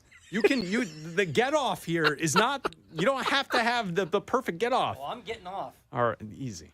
All right, here we go. Blue 32. He was so fast you can't even see him. He's not open, guys. He's not open? He made a pivot and he's not open. He's not open. I couldn't even throw it. I got doesn't sacked even have in a the ball. pocket. You would have I fit got right sacked in in with the Chip's pocket. offense at Northwestern. I got sacked in the pocket. That's your own fault. My only. Chris forgets that sacks are a quarterback stat. Sure, that's fine. I didn't want to throw it into triple coverage. You ran right That's your into own where fault. the linebacker was. That's your own fault. I was wide open, right over the middle. Future college football stars in their 40s. Chris I love Bleck it. and Adam Abdalla. I mean, why not? If everyone else is, isn't there some kid at Wyoming who's like 28 this upcoming football season? Probably. Why not? Like, what are you doing? 7 years of eligibility. Go on with your life. Sell insurance. Forever quarterback. Work in a grocery store. I don't know. Come up with something. Go do something. Start a You know those people podcast. that, like, start a podcast. That, Raj, Nobody that's has an original one. idea. That's a That's hole a very that could be original filled. idea. Abdalla, I saw this story. I want to get your opinion on this. You love music. I do. Did you see in Variety that Dr. Dre says he uses AI to help him make music? I'm not surprised. Isn't he the best producer in the game Yeah, but ever? And he's using AI? I'm not surprised. Well, yeah, but like I'm not surprised because with like if any genre was going to do it, it was going to be rap because you can create like if you can't sample, Beats, you can loops, create and all that stuff? Yeah, you can create. And his exact quote is like, you sound like the person that would have been against the drum machine when it came out or synthesizers. I don't see it as a threat. The only people that I see it as a threat are the people who have trouble creating. And it's like, okay, well, if you're going to use it to loop things and to avoid using samples and clear samples and like, hey, I want you to create something that sounds like this so I don't have to use the sample. I feel like that's what rap would use it for. But like if a rock musician used it or if you used it to create like a fake artist, that's ridiculous. Well, when you've heard that stuff, you've seen people who It's awful. Like, and there's also people who like loop the AI to continue to play the AI music on like Spotify, so then it gets all this fake listen. It's count. ridiculous. It's horrible. But you're right. Like a guitar or someone singing, that doesn't. No. That's not. You don't want to listen to that. No. All right, so you're okay. You're okay with Dr. I'm not, Dre doing I'm not it. okay All right. with it. I don't think you should do it. Make your own beats. I'm surprised. I'm not okay with it, but I'm not surprised. Dre's using AI tech. All right. Jim Rome and the Jim Rome Show is coming up next. This is Westwood One Sports.